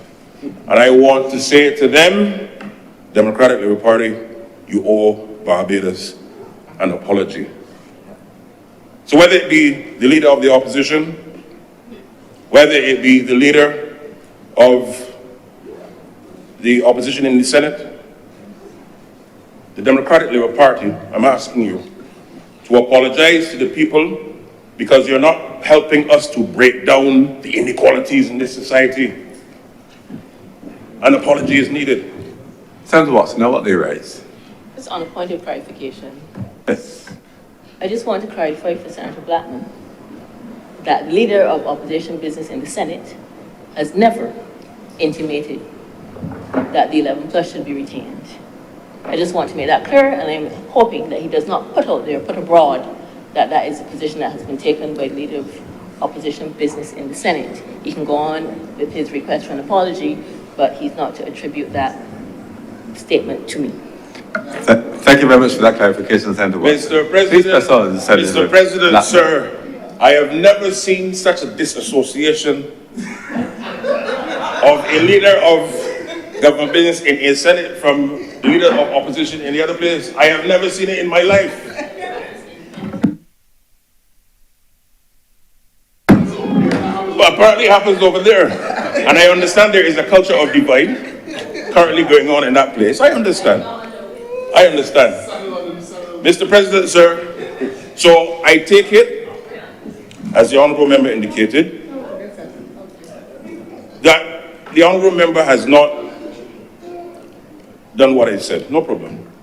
But clearly, I am calling again for the leader of the opposition of the Democratic Labour Party to apologize on behalf of his party for advancing such an inequality on the backs of Barbadians. It is wrong. And I'm proud to be part of this team, whether you want to call it a whip or not. We are whipping in the right direction for our people. Yeah. But we can get the education apart, it's true. But they are part of a party I'm not going to get, because Mr. President, I promise you I will be relatively short today. But I understand the context of disassociating. We see recently the issues going on. But the other issue I have on this is that when you look at where we are, that hypocrisy manifested today in this debate. As I sat and I listened to, and I must admit, I enjoy hearing the contributions of Senator Watson. I do. I don't agree with most of what she says, Mr. President, but I enjoy listening. But today I was deeply shocked when I heard, and any first-year student of history would be as well, when I heard a broad categorization that abuse falls squarely. My interpretation of what was said by the Honourable Member, let me state, Mr. President, but falls squarely within a certain social class amongst this country. It is wrong to believe that only poor people are being abused. Senator Blackman, I don't remember that assertion being made. You said it's your interpretation, but it's just a strong interpretation that I wouldn't allow you to have it, even if it's your interpretation. I think it mischaracterizes the context. So even if the words were not said, I don't think you should advance that as your interpretation of what was said in the debate. Mr. President, sir, I've always yielded to your wisdom. And on such an occasion now, given the interest of time, I will do so as well. But thank you very much for that. But broadly speaking, on the other hand, I'm part of an administration that continues to ensure that every chance we get, we ensure that we bring down the inequalities of our country. And that is why we are elected, that is why we are appointed to do the people's business. And on the other hand, we talk about inequalities, we talk about family and children. Let's cast our minds very briefly, Mr. President, on the fact that the DLP, when they were in office, created a ministry focusing on family, and they did absolutely nothing with it. They abandoned it. Now, on the Labour Party, we have the One Family, which of course is an amalgamation focused on family. We've hired over 400 workers to help the elderly. We've just hired more than 50 social workers to work with families. Psychological support for children as well. Hired young males to act as behavioral support at the Child Care Board. Also allocated resources to build residential treatment center for children. And the ministry with responsibility for these matters now have the largest budget it has ever had to tackle the issues. Now, am I saying it is all the resources needed? No. But the government has taken a decision that in order to treat to these issues of inequality and protect the vulnerable amongst us, that we have to ensure that the resources are there. And therefore, we must continue. But in closing, Mr. President, sir, I simply want to say that this bill brings us of age, not only in terms of the UN Committee of the Rights of the Child. This bill is not necessarily a reaction to that. This is a bill that focuses on ensuring how do we protect our people, how do we protect our foundation, how do we protect our vulnerable, how do we protect the weak amongst us. And we must not only rely on the bill, and I really want to echo that point because Senator King alluded to it, and rightfully so. There will be the law. But we must so re-engineer our society to go in the right direction that even outside of the law, that instinctively we protect our children, we love them, we give them guidance, we protect them, we show them the ropes of prosperity through hard work, decency, honesty, and the ability also to speak freely. And I can't sit before making the fact that our society is one where we often like to tell our children, stop talking, put your hands by your lips.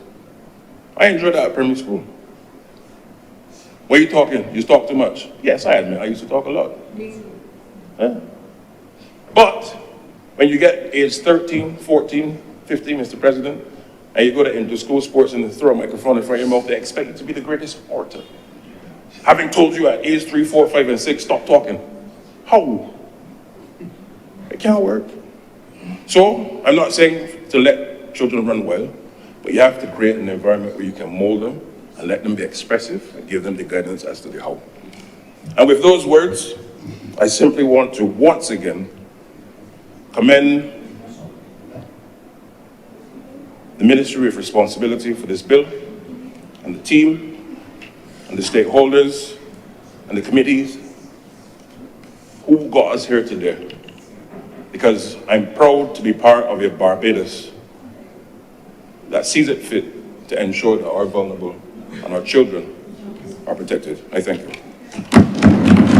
Thank you very much, Senator Honourable Chad Blackman. Senator Nurse.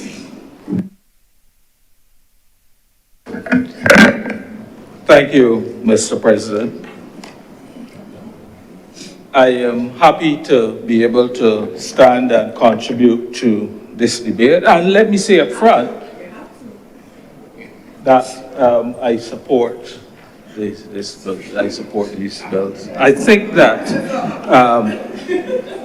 I would want to congratulate the relevant ministry for having finally come to the stage of producing a modern child protection bill. As we would have heard, some speakers mentioned that the existing bill goes back to the early 1900s in some cases. And it can be no doubt, therefore, that it would have gone past its shelf life. and really be in need of revision. So there's so many things that have changed that made it necessary. And so we have now reached this stage. Of course, most of the other, a lot of the other CARICOM countries have already have bills in place. So we are really a bit behind, but nevertheless, we are just about, I think, there at this time. And I would also want to say up front how much I congratulate the agency which has been over the years working in this area of looking after and making sure that our our children are protected. And it's not only the social workers who work on the various cases, but, you know, the aunties, the house parents, who have to give up their family time to be able to be a family and a parent for those unfortunate children. And I have to say that I have, on occasion, being pressed into service, as it were, in terms of doing my little bit. Either whether it was to take someone to a case, or you know, when there's a call in the middle of the night, the police finds a child wandering or something, and somebody had to get out of their bed and go out and deal with that case. And they are really hard-working people. I don't think that they get the praise they deserve. Too often we have too many armchair social workers who don't really understand the key technical issues about social work. And they, you know, they get on the various talk show programs and suddenly they become experts, but not understanding all of the technical issues and so on. And so from time to time, those officers and the board have been maligned, unfortunately. But I think that, so I think there are lots of good things about this bill. And I would also like to congratulate the committee, the committee that worked on it. If the 800 plus pages, I believe, about 800 pages, I believe it is any indication of the level of work and the volume of consultation and listening to the presentations of various members of the public and explaining to them what the bill, what the legislation was trying to achieve. If that is any indication, if all of that is any indication, I think that good will definitely come out of this bill. One of the really good things I want to see, and I think it was Senator Rogers or one of the other senators who spoke before mentioned, is this whole issue of if you see something, say something. And we cannot, anything that we need to put in place to ensure that we protect our children, who are the vulnerable ones the most vulnerable ones in our society, is really welcome. And I understand that, you know, you've had situations where from time to time something has happened in a school, and the school doesn't want to report it to the authorities because you don't want to bring the school into disrepute. But that cannot be overall in the interest of looking after the welfare of our children. And so I think that is one of the really good things which should come out of this bill. Something else I would like to suggest also, and I've seen from time to time in the press where there's a charge brought against an alleged perpetrator, and the parent sometimes come forward and says they don't want the child to give evidence in the case. And, you know, they give several reasons. They don't want them to have to go through they don't want them to go through the trauma of the abuse which they had suffered in the past.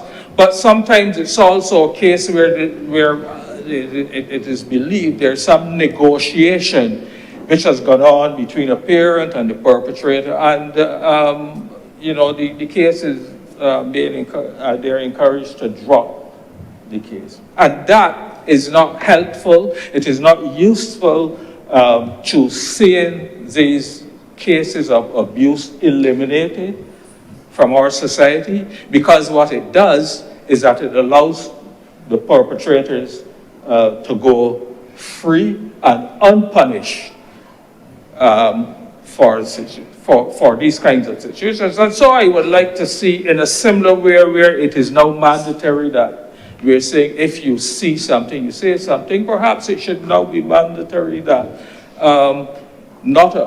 the parent should not be the one alone deciding if that child should be permitted to give evidence. Perhaps it is time that a panel comprising of the director or the child care board or whoever else, but a group of people who make that decision and make sure that where we have issues such as sexual abuse and so on, that those who have committed the abuse are punished.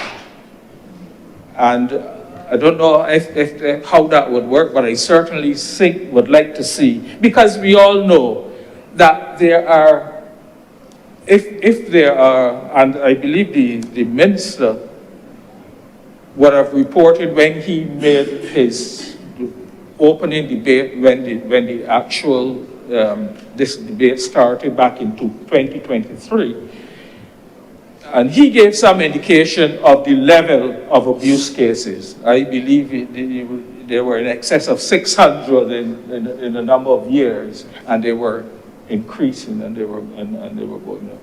And we have to stamp them out. And so I think that anything which will work to make sure that people are not allowed to get away with abuse of our children, that and as we go forward, I think then that would be a positive in terms of reducing the level of abuse cases. Because there are so many that, as much as have been reported, there are several more, and we all know that are never reported for a lot of the same reasons. So this part of the legislation, I think, is very useful, and I certainly wish to support that. I think, Mr. President, there are a few little issues which I would wish to just comment on. And one of these issues that came to my mind was an issue relating to the question of consent. Under our legislation, under our current legislation, a child can give consent to sexual activity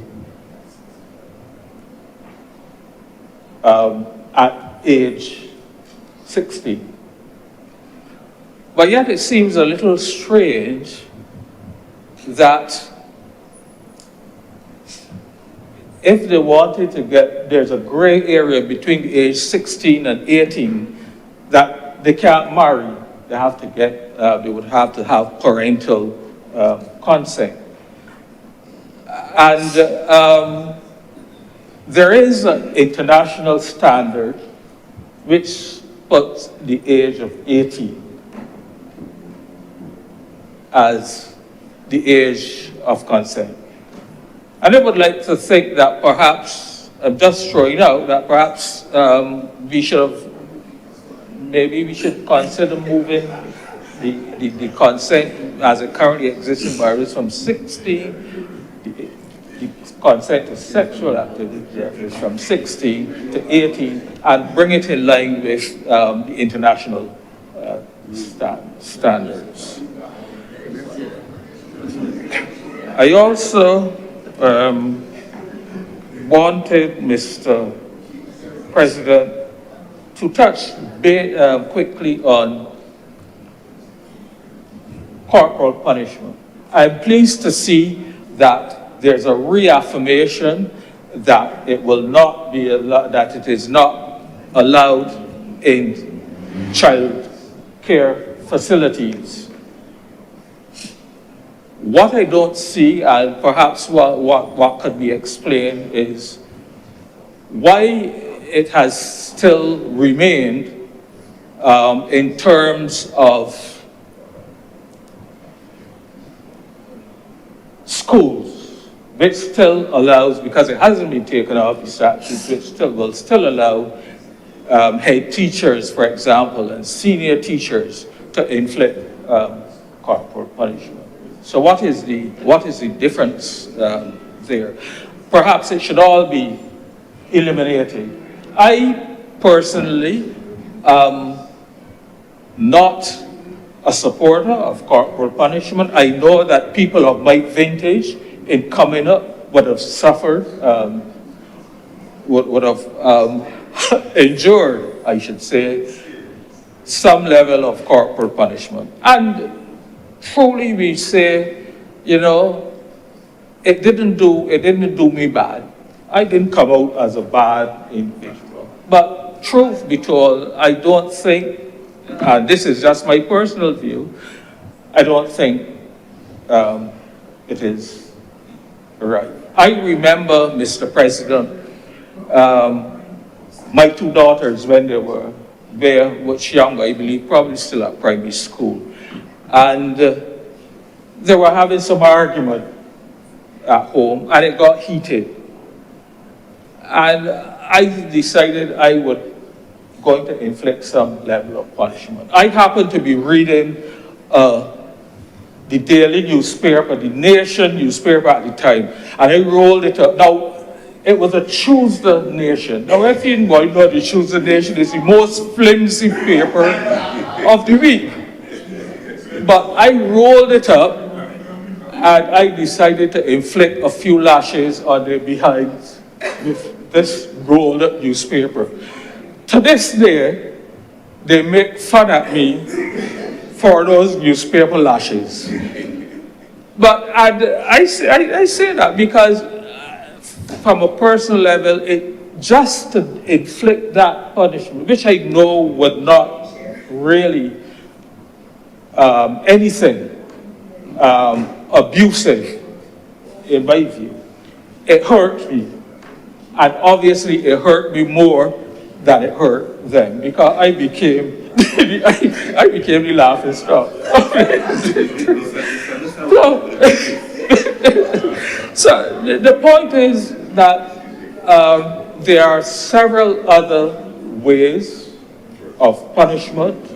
Some of them are a bit poo-poo. Sometimes when we hear about timeout and so on, a bit poo-poo. But I think that there are sufficient alternative methods of punishment that can be used.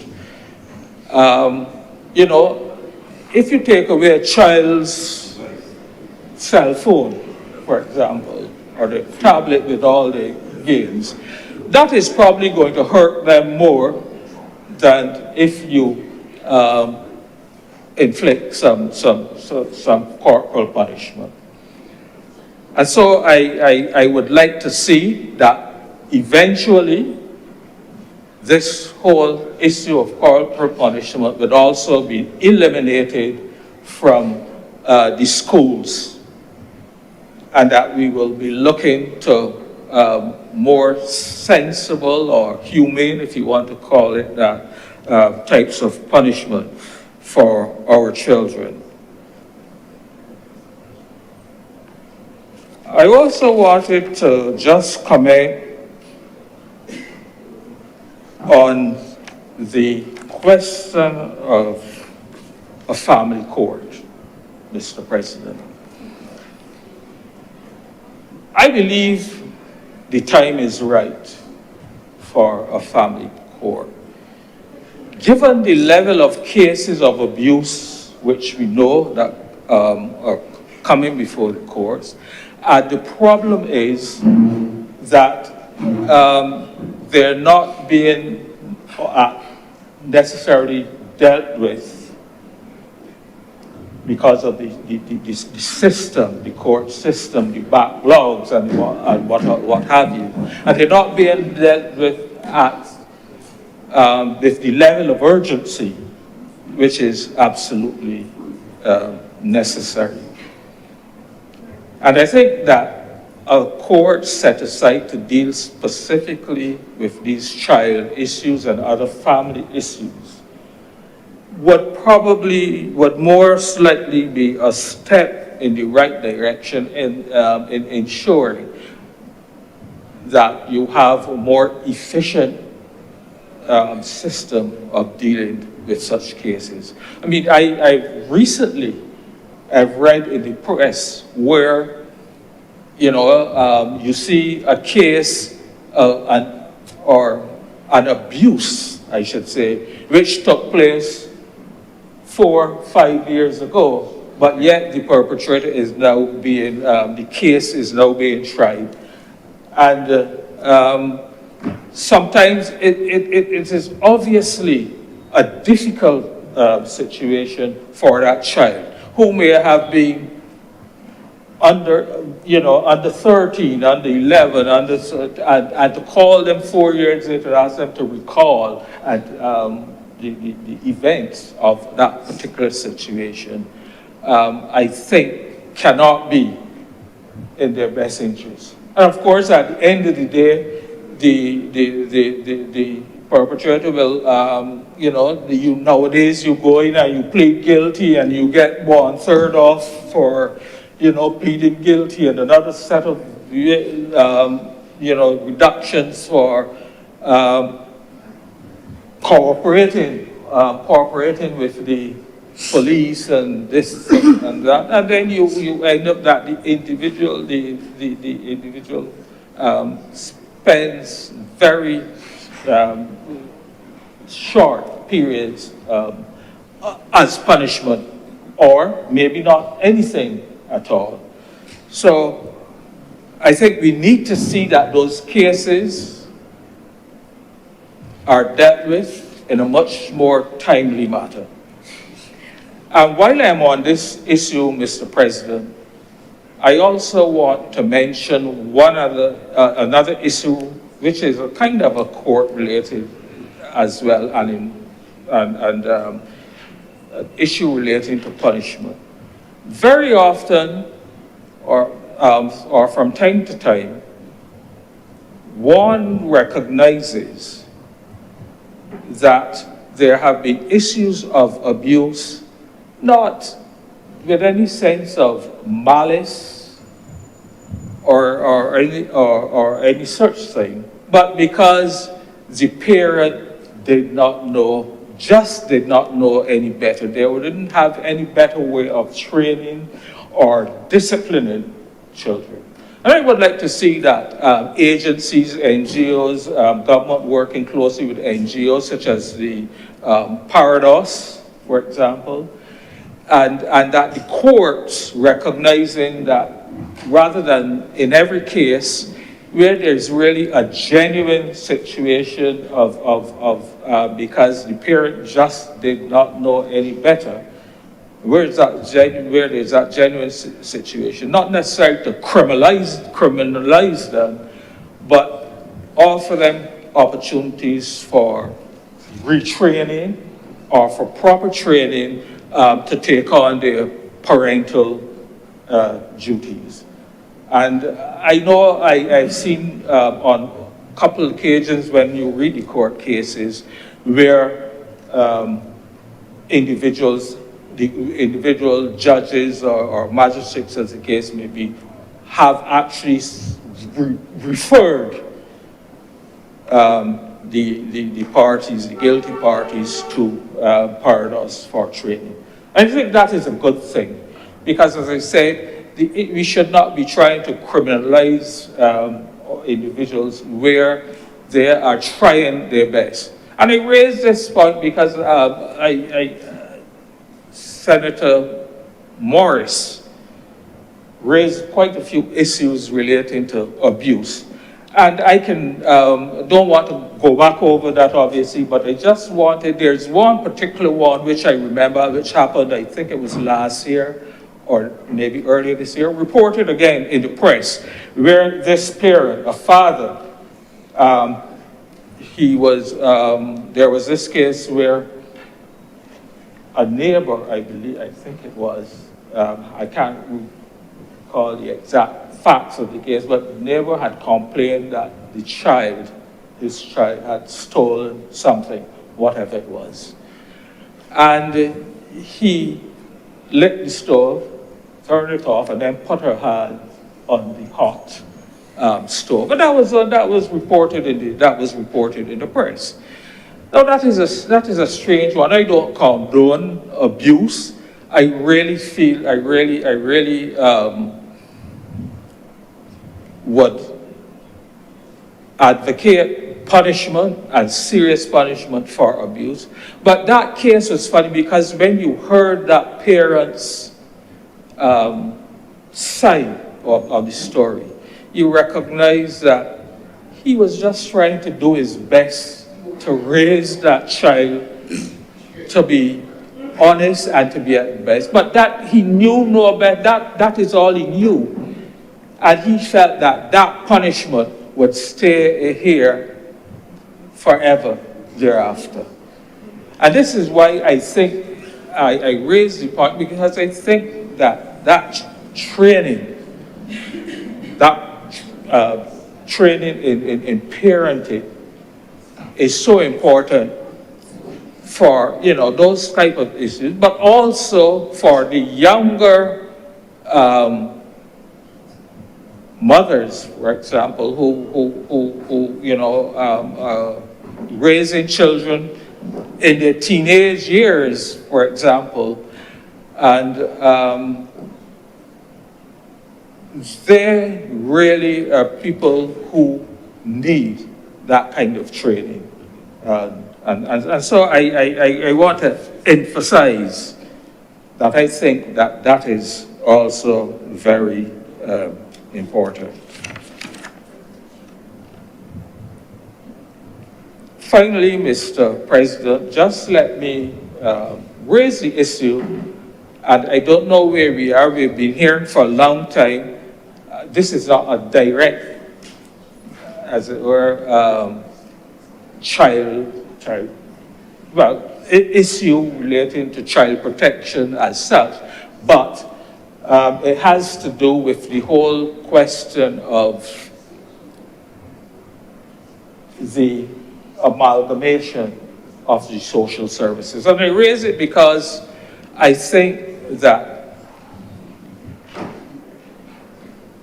there are, in a lot of cases, various overlaps and inefficiencies in the various social services because they're acting as different entities and not necessarily communicating and so on at the level that is necessary. And so I would like to think that if this new body, which has been hinted at for quite a long time, can be up and running, a level of efficiency and economy in terms of services and so on can actually be achieved. We, of course, must ensure that government must, of course, ensure that when that the new department comes into force, that it is properly staffed with the requisite number of social workers, psychologists, and so on, that will be necessary to have that department functioning as it should.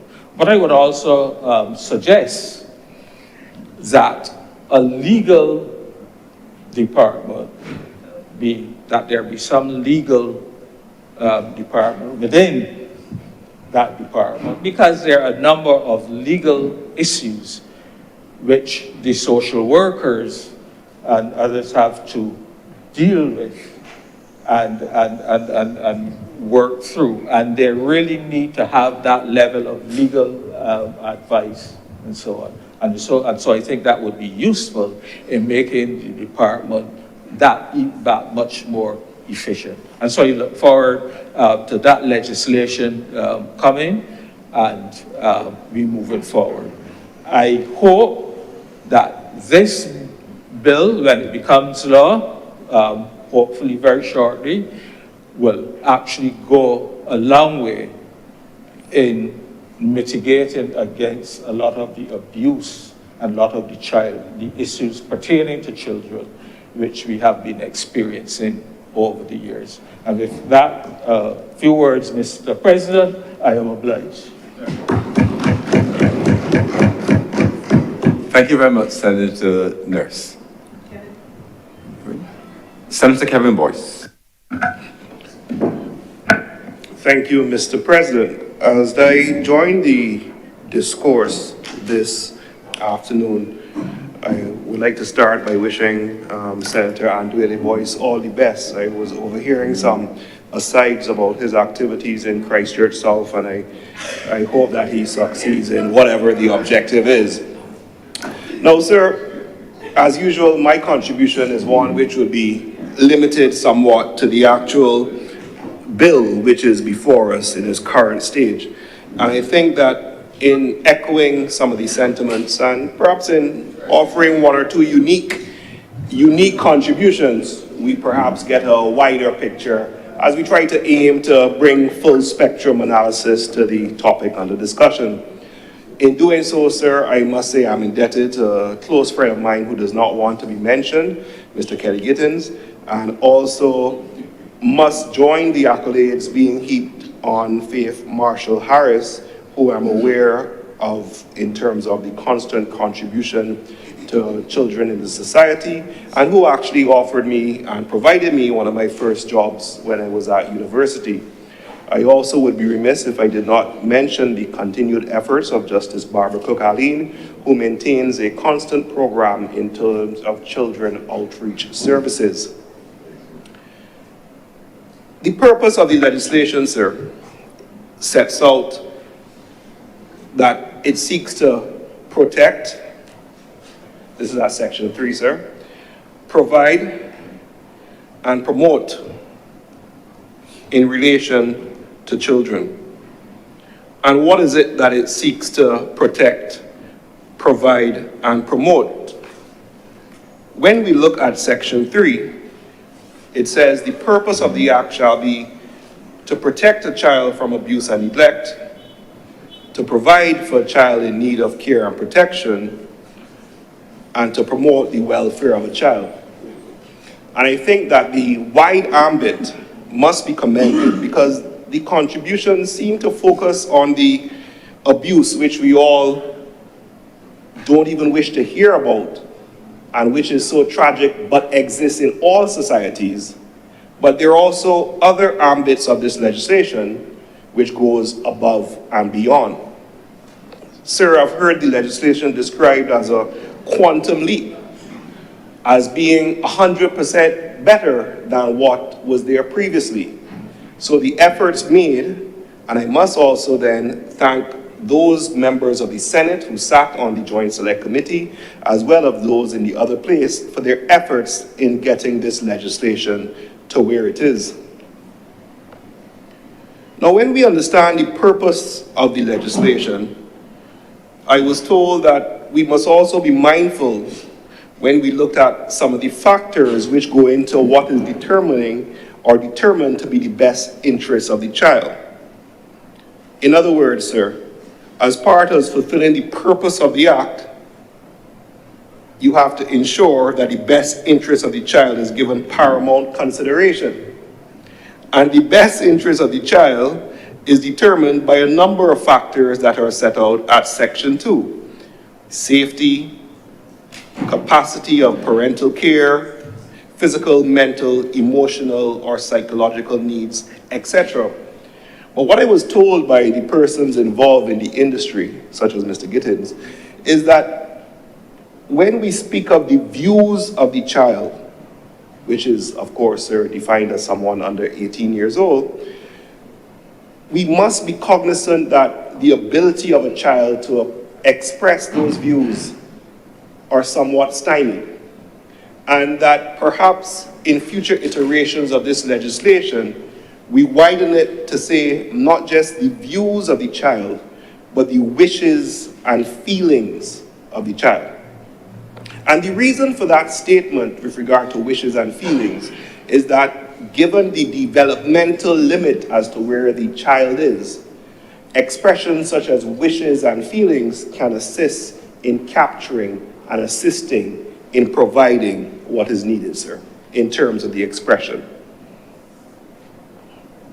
When we continue our journey into the legislation, sir, we see at Section 5.1, there is reference to what we call the, and this is a somewhat ticklish subject, sir, the concept of a child being able to be charged in relation to a criminal act if they're over 12.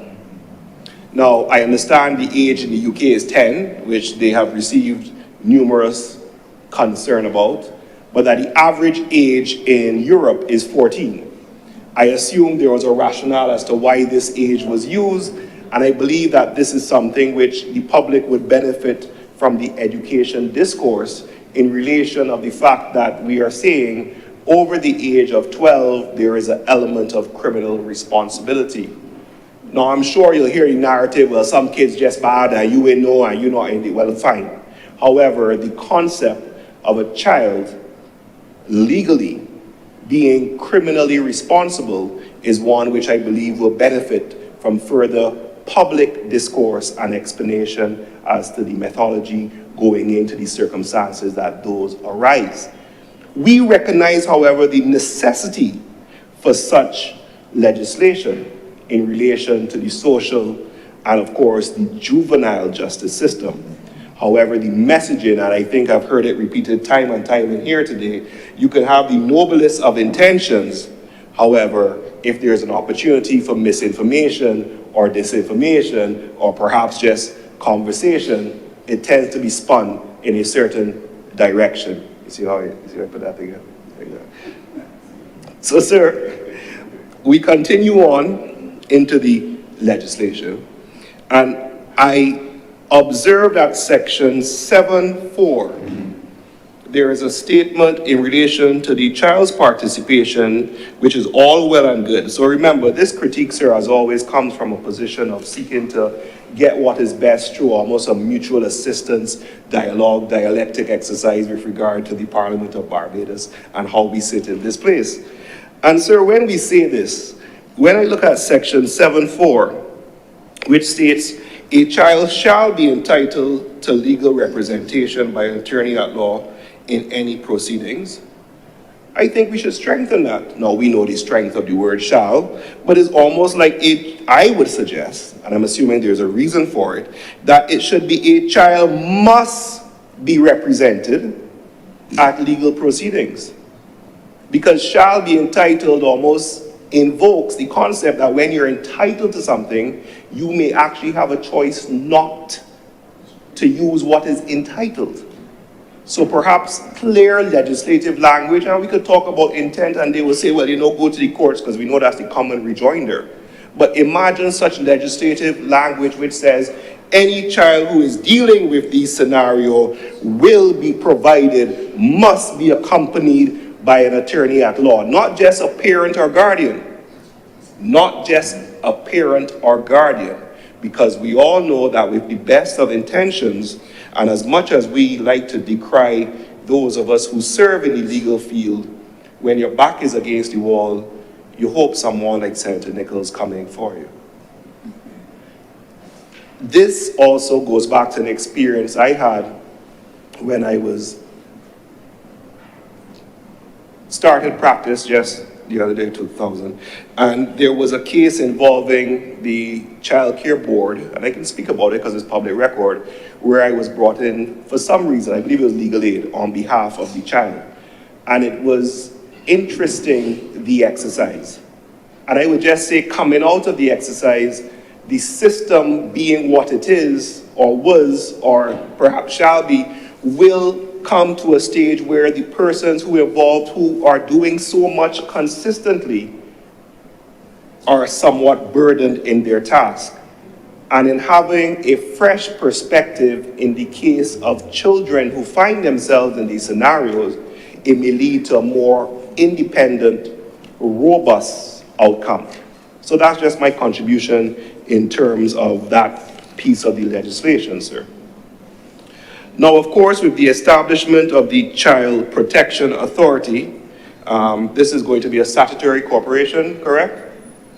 Yes, we spoke about that, but we understand why, and another statutory corporation, but the government explains why the balance needs to be done and the resourcing and all that good stuff, so we'll put that to the side.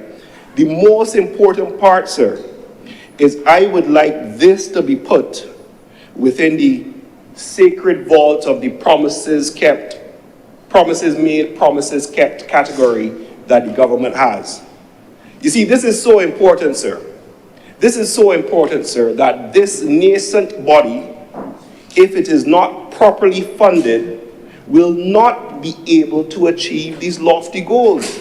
So we will sit down here, we will give the rhetoric, we will tell all the horror stories that we hear, we will say all these things. So I am asking that this put in the promises made, promises kept category, and it is executed and funded to allow the job to be done.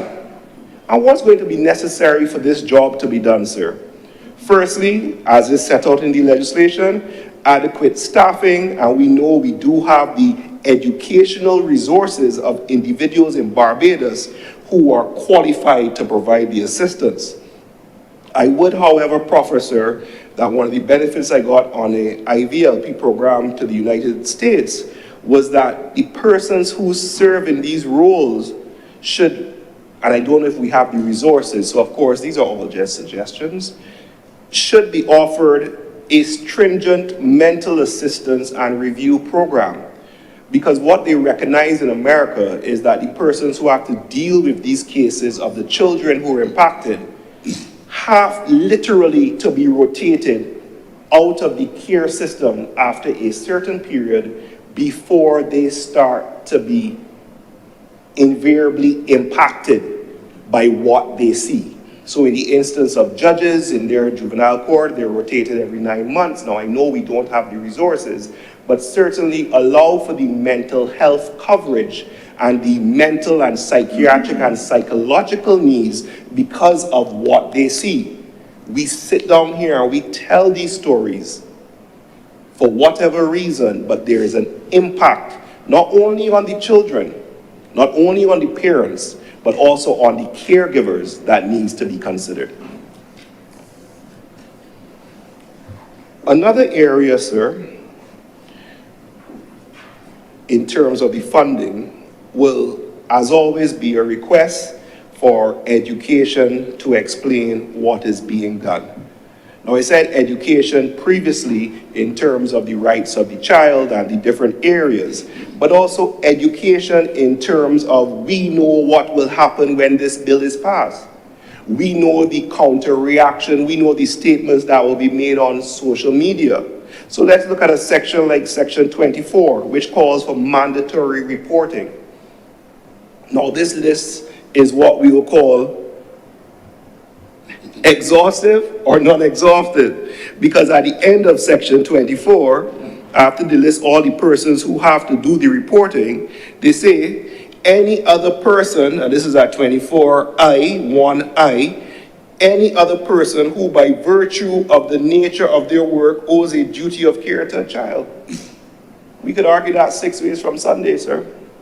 So when you have legislation like this, which we understand the intent, which is, as Senator Rogers said, if you see something, say something, and the legislation is certainly encouraging or compelling that you do so, we need to make sure that persons understand. The section applies to parents, medical practitioners, administrator of a hospital, school principal, social worker, law enforcement officer, internet provider, any person who provides health care, welfare, education, religious, child care, law enforcement, and then any other person who by virtue of their work owes a duty of care to a child. That's a wide net. But we understand why it's being cast. But when you have persons who on social media will say you're casting a wide net so as to impose this on people, let us be ready with an educational campaign to push back on any disinformation or misinformation, as to why it is being done. Another reason, sir, is that it carries a penalty if there's not immediate reporting. Immediate reporting. Now, sir, you have made and you have sacrificed, you, Mr. President, I'm calling you out in terms of your level of service to the government. Have you ever seen anything done immediately? Immediately in the civil service, sir, and in legislation, two different things. So we need to be cognizant that while we support the aims and the objectives of legislation, there are persons out there with various agendas who will seek to use it to cause issues. So be ready. That's all my suggestion is to the government.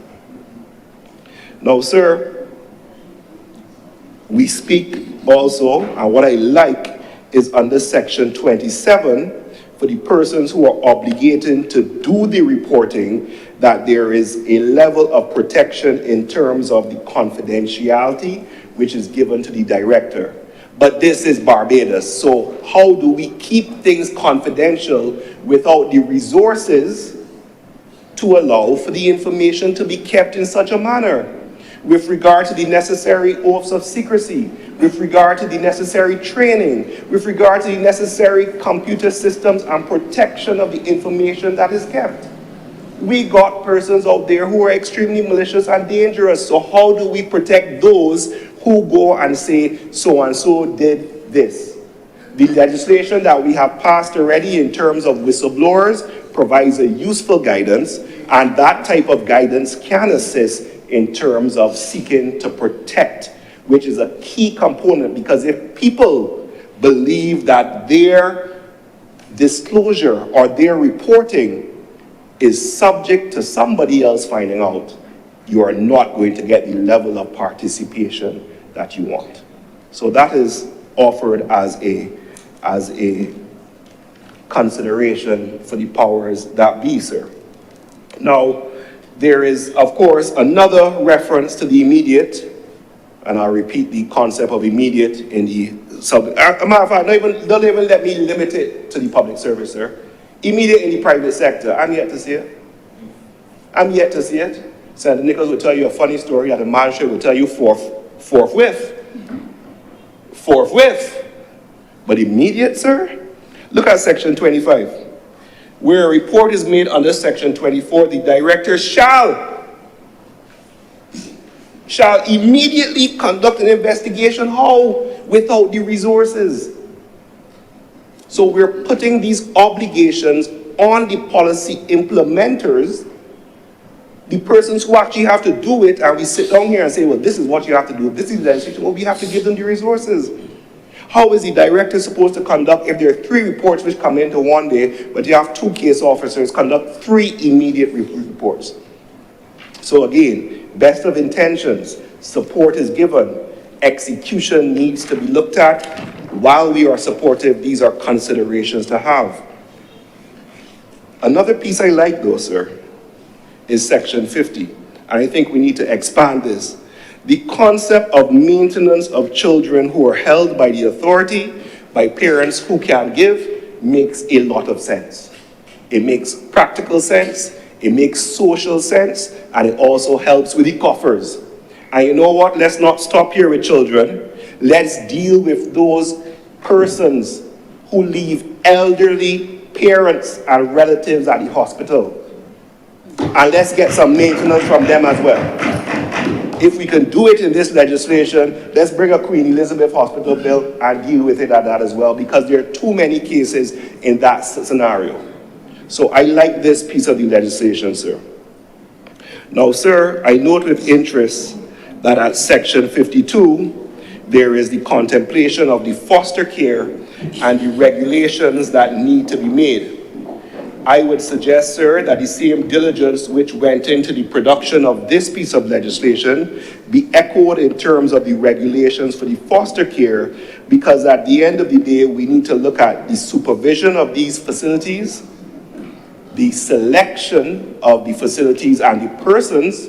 In other words, just like in the case of adoption and these other things, you have to have a certain amount of means, a certain type of character, police certificate, mental acumen, all this other good stuff to say that you're fostering our nation's children. So I would suggest, sir, that the need for supervision, selection, guidance, and mentoring of not only persons who fosters, but also the facilities need to be considered, because heaven forbid, and this is a pragmatic concern, we may find ourselves with certain persons who do not have the correct mindset, which then leads to us having the same problem that we are trying to mitigate against. Let me speak frankly, Mr. President. There are persons out there who would not necessarily seek to do what is right. And there have been documented cases of foster systems which have been utilized for abuse. So what mechanisms can be put in place to mitigate that risk and to protect against such abuse being done in Barbados? Now, sir, I am in support of the no corporal punishment as set out by Senator Chad Blackman. His net was a bit wider. I think he said nowhere in Barbados should there be corporal punishment. Yes, Senator Blackman. Mr. President, sir, point of order, I read. I said very clearly that in a modern Barbados that there should be no form of physical abuse. I am getting this. Thank you for the clarification. In this modern Barbados, there will be no form of physical abuse. And I like the fact that we start with this legislation which says no corporal punishment in child care. Similarly to Senator Nurse and Senator Blackman, I'm a father of a girl child, and I keep threatening. In 8 years, I haven't done it yet, but I keep threatening the lash apocalypse. And whenever the lash apocalypse is delivered, Mr. President, it'll be severe. But so far, it's just been a threat to give these lashes. Now, while we may feel that way, we need to recognize that we were raised certainly in an educational system where blows were given to reinforce the point that was being made. So you may not know, but I had some of my education in Trinidad, Mr. President, and in this vocab, every morning, you used to have to sit, and when we were studying for common entrance, you had to do your vocab.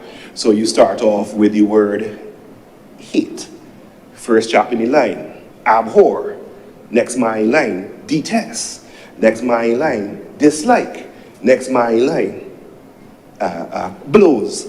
So that is how we were taught. Now we are moving away from that as a society, recognizing that, hey, maybe this is not how we do it, but we need to be mindful that where we're coming from. where we are coming from. I heard Senator Nichols at lunch, I would tell tales out of school talking about saying the multiplication tables. 2 by 2 is 4, and 3 by 3, and you go through the line, but as you start to get higher, fellas get nervous. It's a famous Lord Zen skit. Yes. A famous Lord Zen skit. Senator Boyson never posted on Twitter. Lord Zen, the fellas start to sweat when you get up there, and you get blows. But the point is, we come from a society where that is the norm. And that is how we were exposed. Now then we go and we say, there should be no corporal punishment. There are persons who will push back. Senator Rogers would say, well, spare the rod and you spoil the child. So we have to understand the messaging, as unique and as modern as it is, will not necessarily find itself being palatable for the wider society, because we know not from whence it comes. And it is modern, and it's UN, and it's highfalutin, and you're trying to bring other things in with the agenda. So be mindful of all this when you seek to do what I think is right. Actually, the same gentleman who doesn't want to be mentioned says that is lazy parenting. We beat those who we can. I think Senator Nichols said that at lunch too.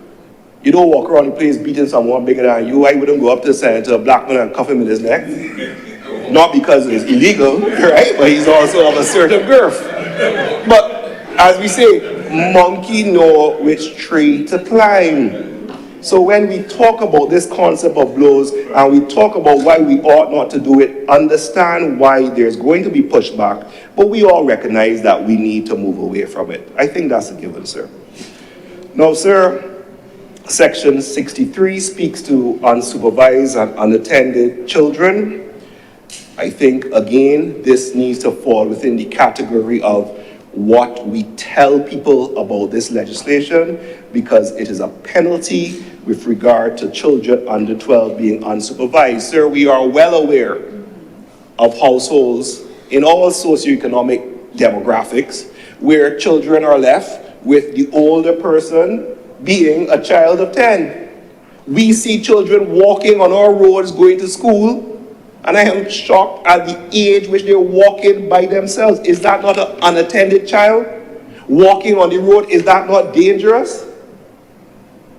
So we have to be careful with the best of intent what can happen with this type of legislation unless it is adequately rolled out.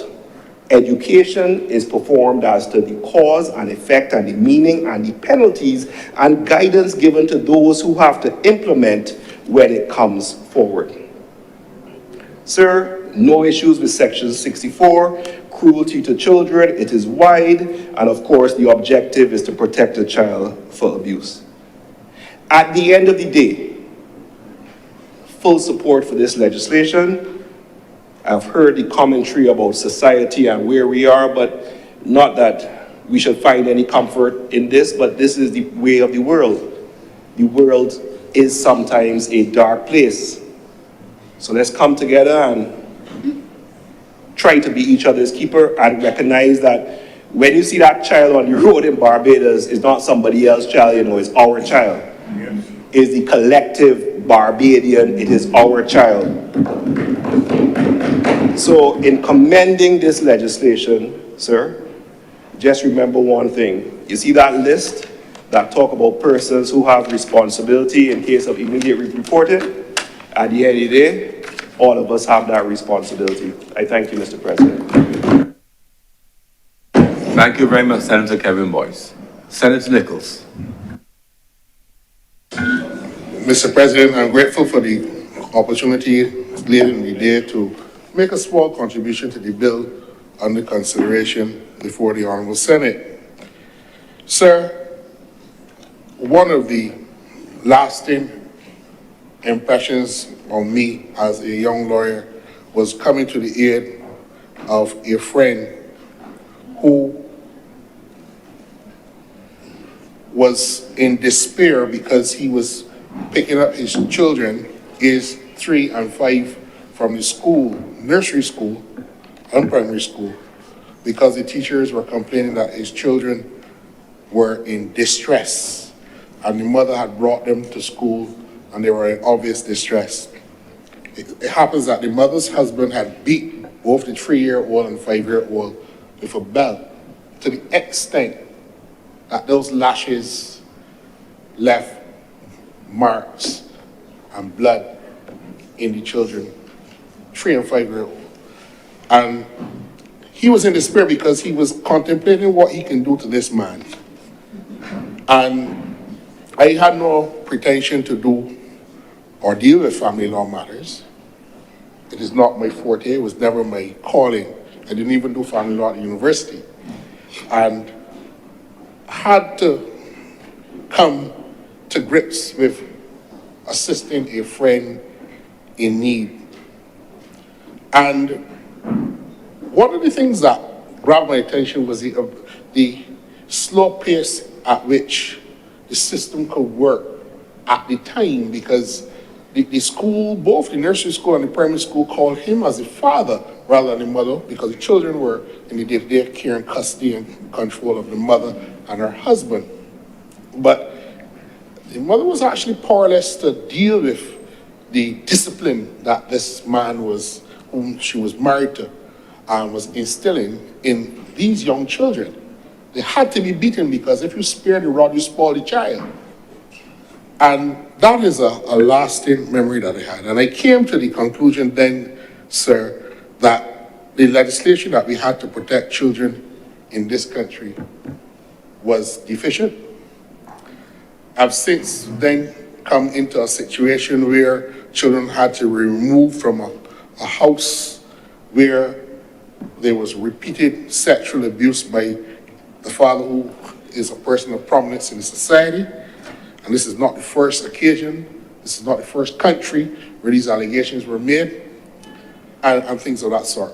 These are a couple of examples that I, who don't practice family law or get involved in these matters, have encountered in my, according to the Senator Boyce, I was say it loud, in my 24 years at the bar. And I don't practice in this area.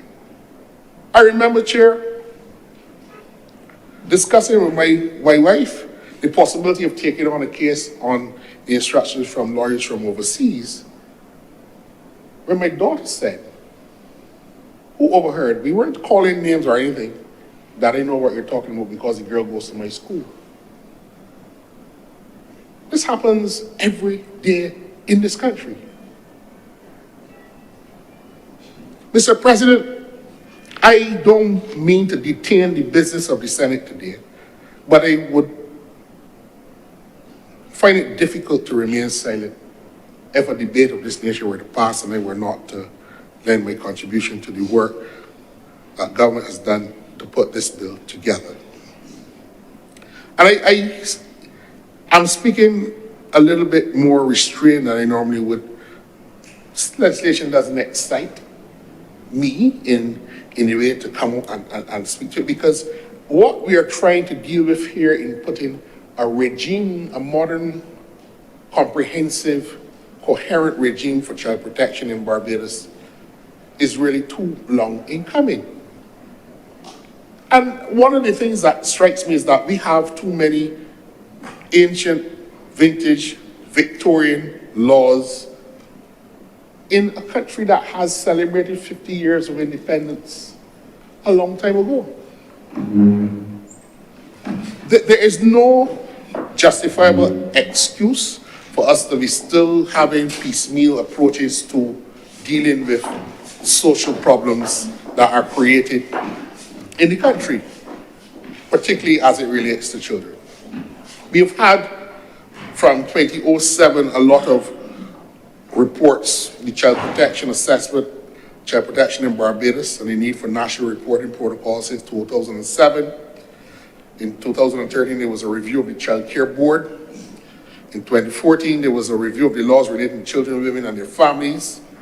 And Senator Boyce made reference to the work of our child advocate, Faith Marshall Harris, and the tireless work she and her organization and her affiliations do on behalf of championing children. We've also had the white paper on laws related to children, women, and families in 2015, and various other reporting protocols from the international treaties to which Barbados is aligned to, requiring us to make these mandatory reporting situations. All of these assessments have for the last 10 or so years have indicated to us that our laws relating to the protection for children is deficient. The legal system is deficient. So that one of the things that I admire about the work of this government is that we are not shy to dismantle, break down, and rebuild the institutions in this country to make them fit for purpose and to make them coherent within the context of the world that we live in. This bill, the Child Protection Bill, does that. And I think my colleagues dealt with a lot of the misinformation circulating in other places that sought to give some sinister motivation behind the efforts of government in this regard. And I recall the admirable attempt by a young attorney at law and his colleagues in drafting the bill from scratch. And obviously in the context of a political opposition, the media gave a lot of attention to their concerns, but when pressed, the bill was drafted without a lot of, or the model that they had was drafted without any consultation with the agencies that interact with children, whether it be the government agencies or agencies from the fourth sector and so forth. What we have, Mr. President, is something that I believe that we can be proud of, and I think that the approach of the government by way of the Parliamentary Select Committee process to engage the parliamentary bodies, both the House and the Senate, and also the members of the public, stakeholders, when it comes to major pieces of legislation, is a step in the right direction. It is new to Barbados, and I believe, Mr. President, that it is something that is essential because we get the opportunity to bring the best version of legislation to Parliament for final progression through its various readings. Mr. President, the notion of the best interest of the child is something that is widely understood within the context of international law and indeed in our own domestic legal framework. The existing mantra that you would hear is when there's a matter of the child involved, is what is in the best interest of the child becomes paramount. Now, I do agree that Senator Boyce's comment in terms of respect for the views of the child. But I would dare say that in legislation such as this, you would expect a court to give a broad interpretation to words like the views of the child, and not to limit it to any specific or dictionary interpretation as to what the word views are. Given the importance and the contextual place of the international rights that are in the International Convention on the Rights of the Child, I would think that you cannot limit the interpretation of the views of the child to be as narrow as may be the suggestion. But I do accept that there is scope for the limited interpretation, but I would hope that our courts will be staffed with the appropriate personnel to interpret these matters on a way that is consistent with international trends in terms of how these concepts have emerged in other cases in other jurisdictions, particularly and giving good consideration to the particular circumstances which come before the court. Chair, sir, Article 19 speaks of the Convention speaks to the right to protection from all forms of violence. This bill does go a certain way to make sure that in our institutional arrangements, children should be protected from all forms of violence. I would place on the record, Mr. Chair, Mr. President, that I don't support there's any legitimate, lawful, or even constitutional basis for corporal punishment. And I'm not advocating for there to be a flurry of applications before the court. But I would surmise that if it were challenged, that it will be hard-pressed for the state to convince a court that the administration of corporal punishment by the state, even in a school, might not survive any challenge to the right to be free from inhuman and degrading punishment based on the constitutional rights that we have. I don't support it, Mr. Chairman, Mr. President. And that is not because I didn't suffer from it. We all got a lot of lashes. I believe it's fair to say that my mother lashed me every day. And I don't think necessarily that I am the better or the worse for it, because it really made no difference to how we as boys operated. But I would tell you that we tried to avoid punishment from my father, who was a different kettle of fish altogether, because his was more ceremonial and more infrequent, but you really don't want to have that kind of interaction with a retired Navy officer. But, sir, my children have not necessarily, and thus far, given rise for that infliction. And I know several of my friends and associates who I grew up with who never had to go through corporal punishment. It is insane to justify inflicting harm on a child as a means of discipline. It is inconsistent. It is unreasonable. We do not beat adults when they err. And so the boys quoted me correctly. We tend to beat the people in society who can't defend themselves. It is a legacy of do as I say or let's that comes from a not too distant past. I abhor the treatment that was meted out to us as boys and girls at schools, because I know it made no difference to your upbringing. And anybody who says that they only learn or behaved because they get licks, rationalize for me why they are behaving now. Rationalize for me why they are productive members of society because you were beaten. I cannot set that logic. And I applaud those parents who are more inventive in terms of the range of disciplinary measures. My grandmothers, both of them, I had the good fortune to live under their rule, never hit us.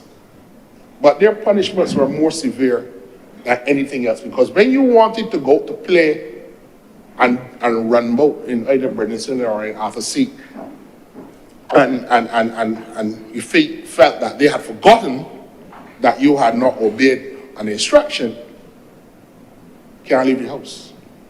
And if tomorrow you feel that you can do what Granny say and you go and wash down the pens or whatever, you count the sheep or do whatever you had to do, she still ain't forget.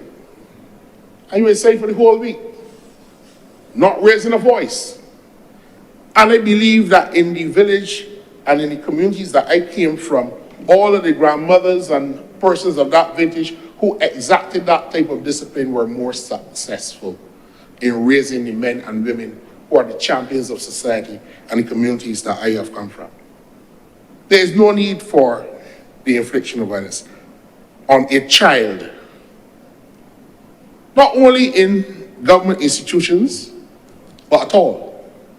We can't tell parents what to do, but you could be like the husband of that lady who was powerless when he thought that beating a 3-year-old girl and a 5-year-old boy with a belt to the extent that they had what they call the back well up and blood in his shirt, the girl couldn't sit down, because he thought that that level and degree of force was a biblical injunction ordained by God. Spare the rod, spoil the child. There has to come a time when we need to protect those children from that kind of lunacy in this society. Because there are too many children who suffer from physical violence in the name of discipline. Because when the parents get upset, they try to enact discipline as a means of redress. That is not protection of children. And if I fall on the political sword of saying that I am not on the side of corporal punishment, so be it. But that's my view. Not to say that I agree with Senator Boyce's concern about the age at which criminal liability should arise. I don't condone foolishness. I don't condone that we should allow children to do as they like either. But at the same time, I don't believe that the answer could be any form of physical violence in order to get children to do what they want. Mr. President, having been told that you can't play for the school because you're rude to a teacher or you're making fun in class and you're not behaving well, man, you couldn't play cricket on the weekend for your school. And when you went to school, you know, that's 2 weeks straight. Fellas come back on Monday and say this boy score runs and boy get wickets. You can't play because you're making fun in class and the teacher put you out the strips and then you end up name off the list. His master said, well, Gregory, sorry. Can do nothing about it. That meant more than licks.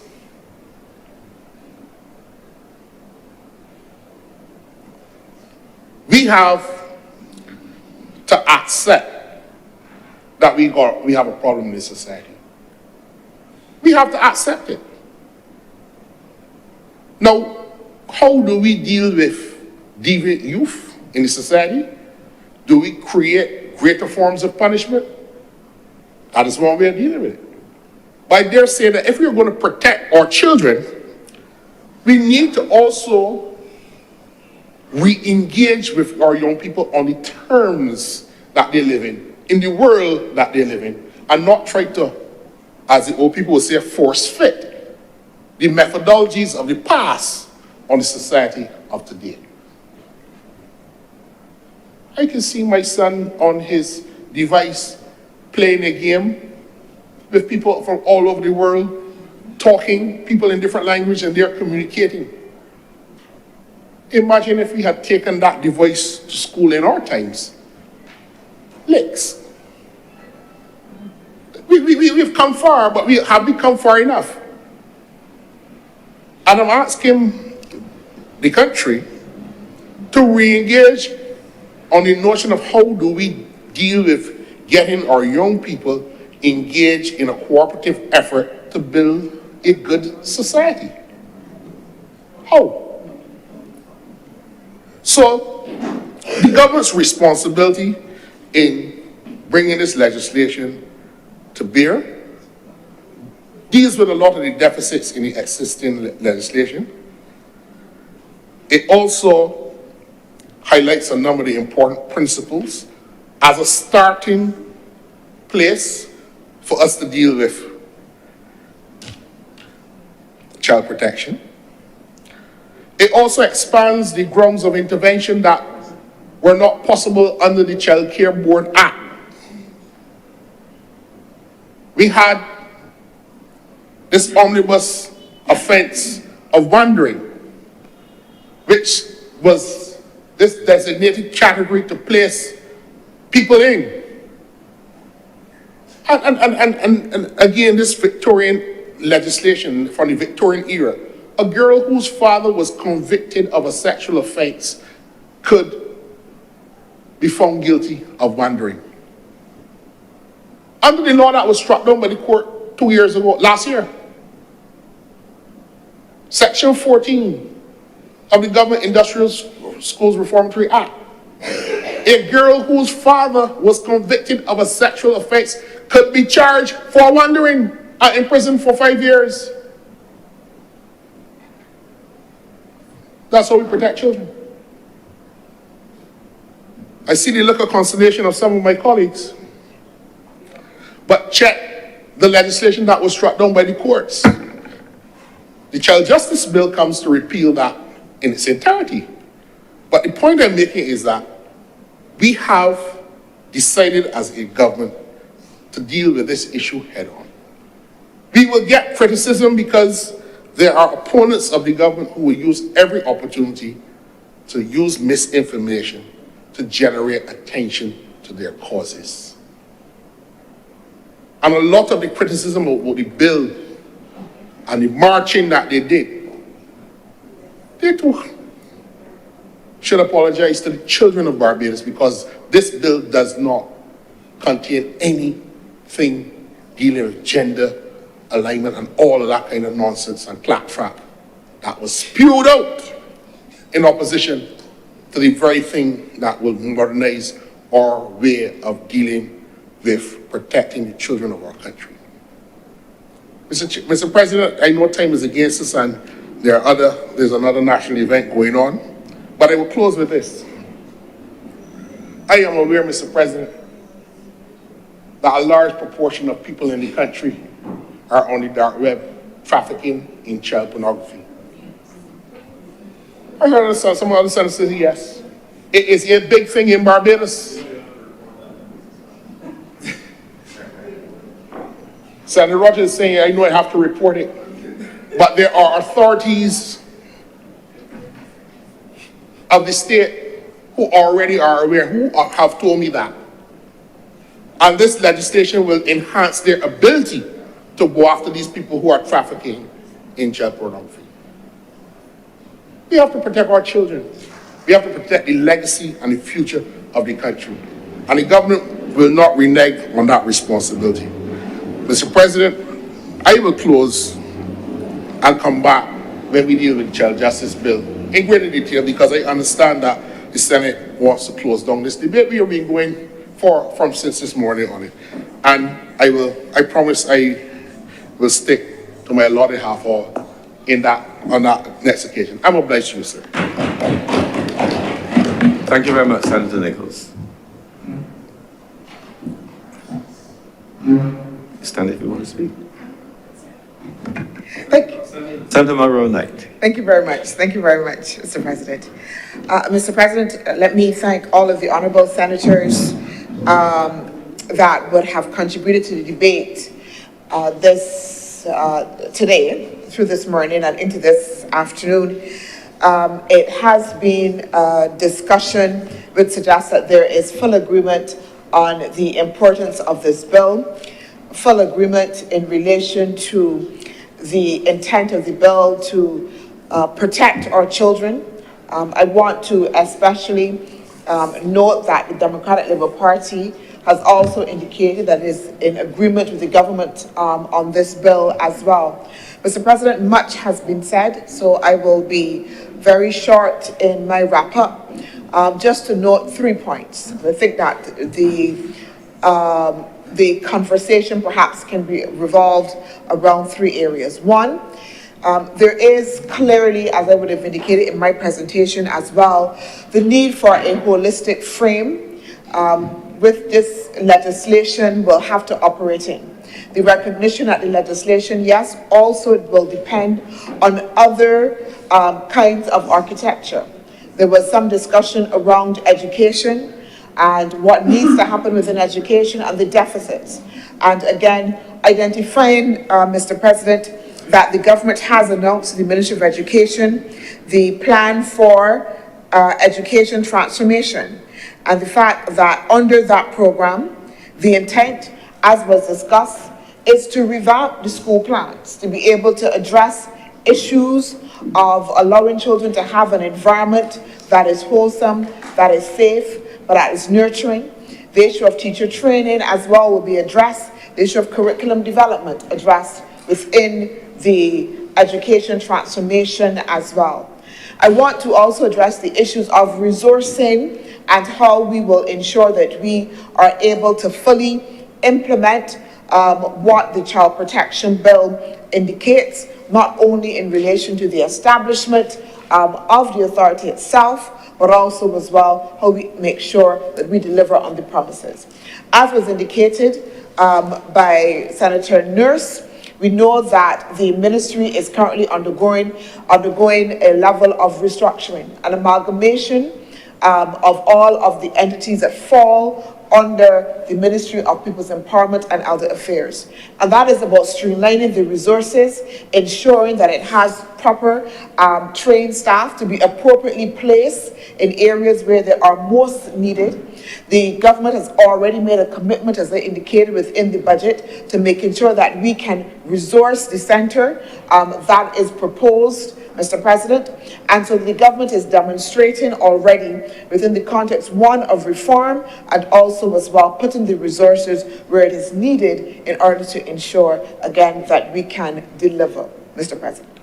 I also as well want to note in particular, there was a question in relation to the administrative penalties and the extent to which this is adequately addressed. And I want to draw attention, Mr. President, to Section 6, Clause 60, 61, and 62, which provides in great detail how those administrative penalties are to be applied, including the time frame for the administrative penalties, including the procedures for challenging an alleged administrative contravention, and as well how the state will seek to address the issues of debt to the state in relation to the administrative penalties as well. I want to thank Senator Boyce for his indication that the government needs to have an ongoing public education campaign in order to ensure that people fully understand their obligations under the Child Protection Bill, and to also indicate that that's something that the government plans to do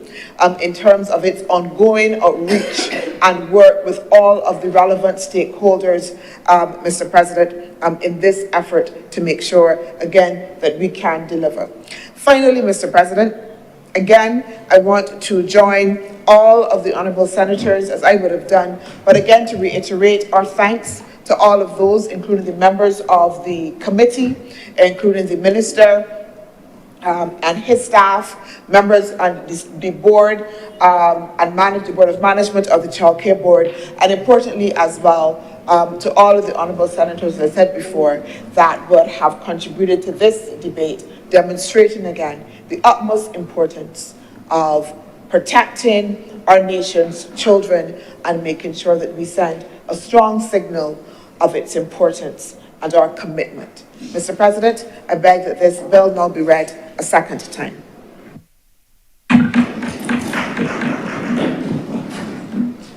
The question is that this bill be read a second time. Will all honourable senators in favour please say aye? Aye. Those against please say no. Methinks the ayes have it.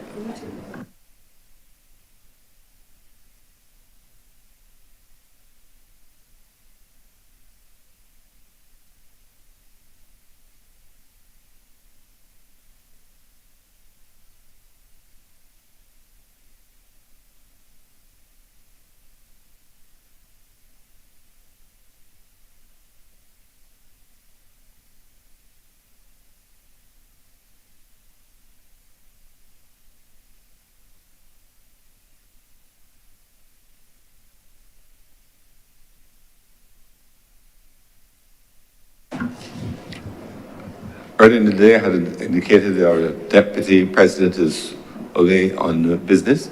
Therefore, before we move the bill further, proceed with the election of an acting president. Senator Cummins. Acting Deputy President, sorry. Mr. President, I beg to move the appointment of an acting Deputy President in the person of Senator the Honourable Lindell Nurse.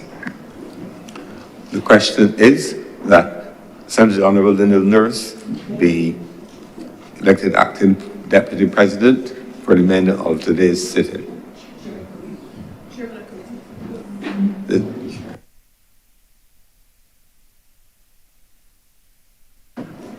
Our standing order does not exactly describe such a person.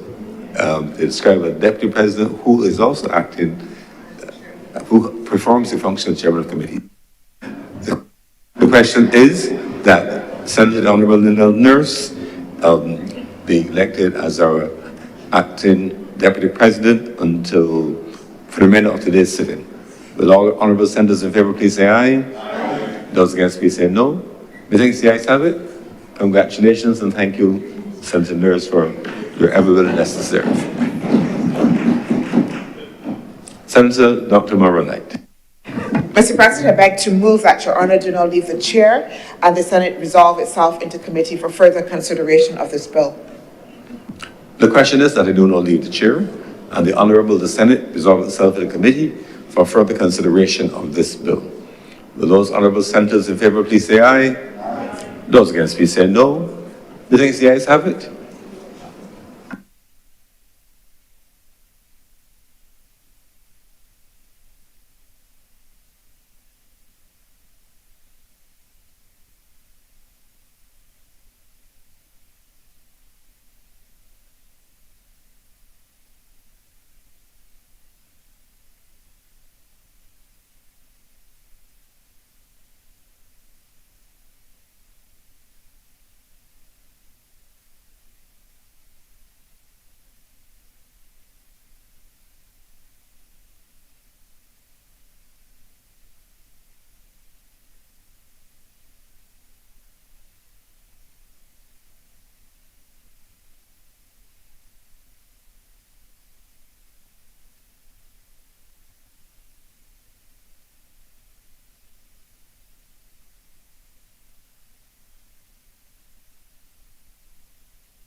Senate is now in committee.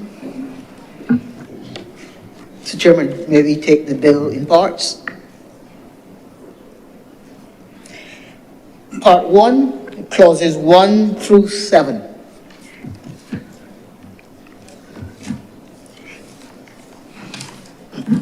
Mr. Chair, I beg that clause 1 to part 1 to 7 stand part.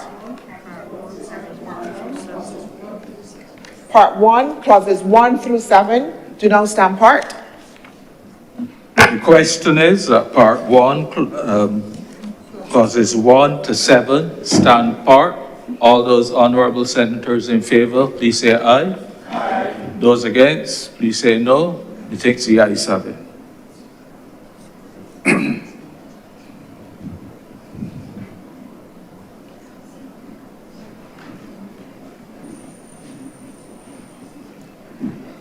Part 2, clauses 8 to 21. Mr. Chair, I beg that part 2, clauses 8 to 21 do now stand part. The question is that part 2, clauses 8 to 21 stand part. All those honourable senators in favour, please say aye. Aye. Those against, please say no. Methinks the ayes have it. Part 3, clauses 22 to 31. Mr. Chair, I beg that part 3, clauses 22 to 31 do now stand part. The question is that part 3, clauses 22 to 31 stand part. All those honourable senators in favour, please say aye. Aye. Those against, please say no. Methinks the ayes have it. Part 4 is clauses 32 to 50. Mr. Chair, I beg that part 4, clauses 32 to 50 do now stand part. The question is that part 4, clauses 32 to 50 do now stand part. All those honourable senators in favour, please say aye. Aye. Those against, please say no. Methinks the ayes have it. Part 5, clauses 51 to 59. Mr. Chair, I beg that part 5, clauses 51 to 59 do now stand part. The question is that part 5, clauses 51 to 59 do stand part. All those honourable senators in favour, please say aye. Aye. Those against, please say no. Methinks the ayes have it.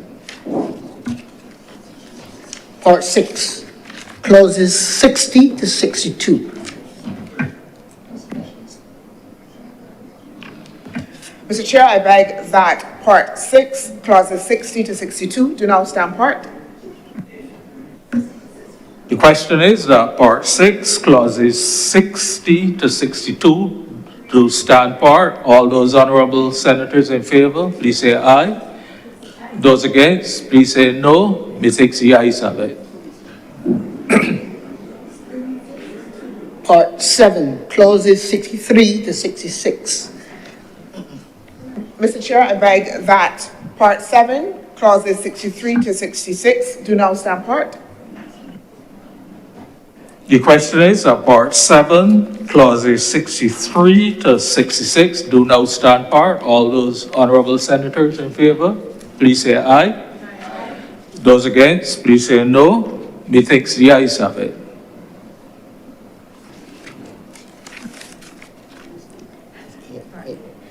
Part 8, clauses 67 to 73. Mr. Chair, I beg that Part 8, clauses 67 to 73 do now stand part. The question is that Part 8, clauses 67 to 73 do now stand part. All those honourable senators in favour, please say aye. Aye. Those against, please say no. Methinks the ayes have it. The first schedule. Mr. Chair, I beg that the first schedule be the first schedule to the bill. The question is that the first schedule be the first schedule to the bill. All those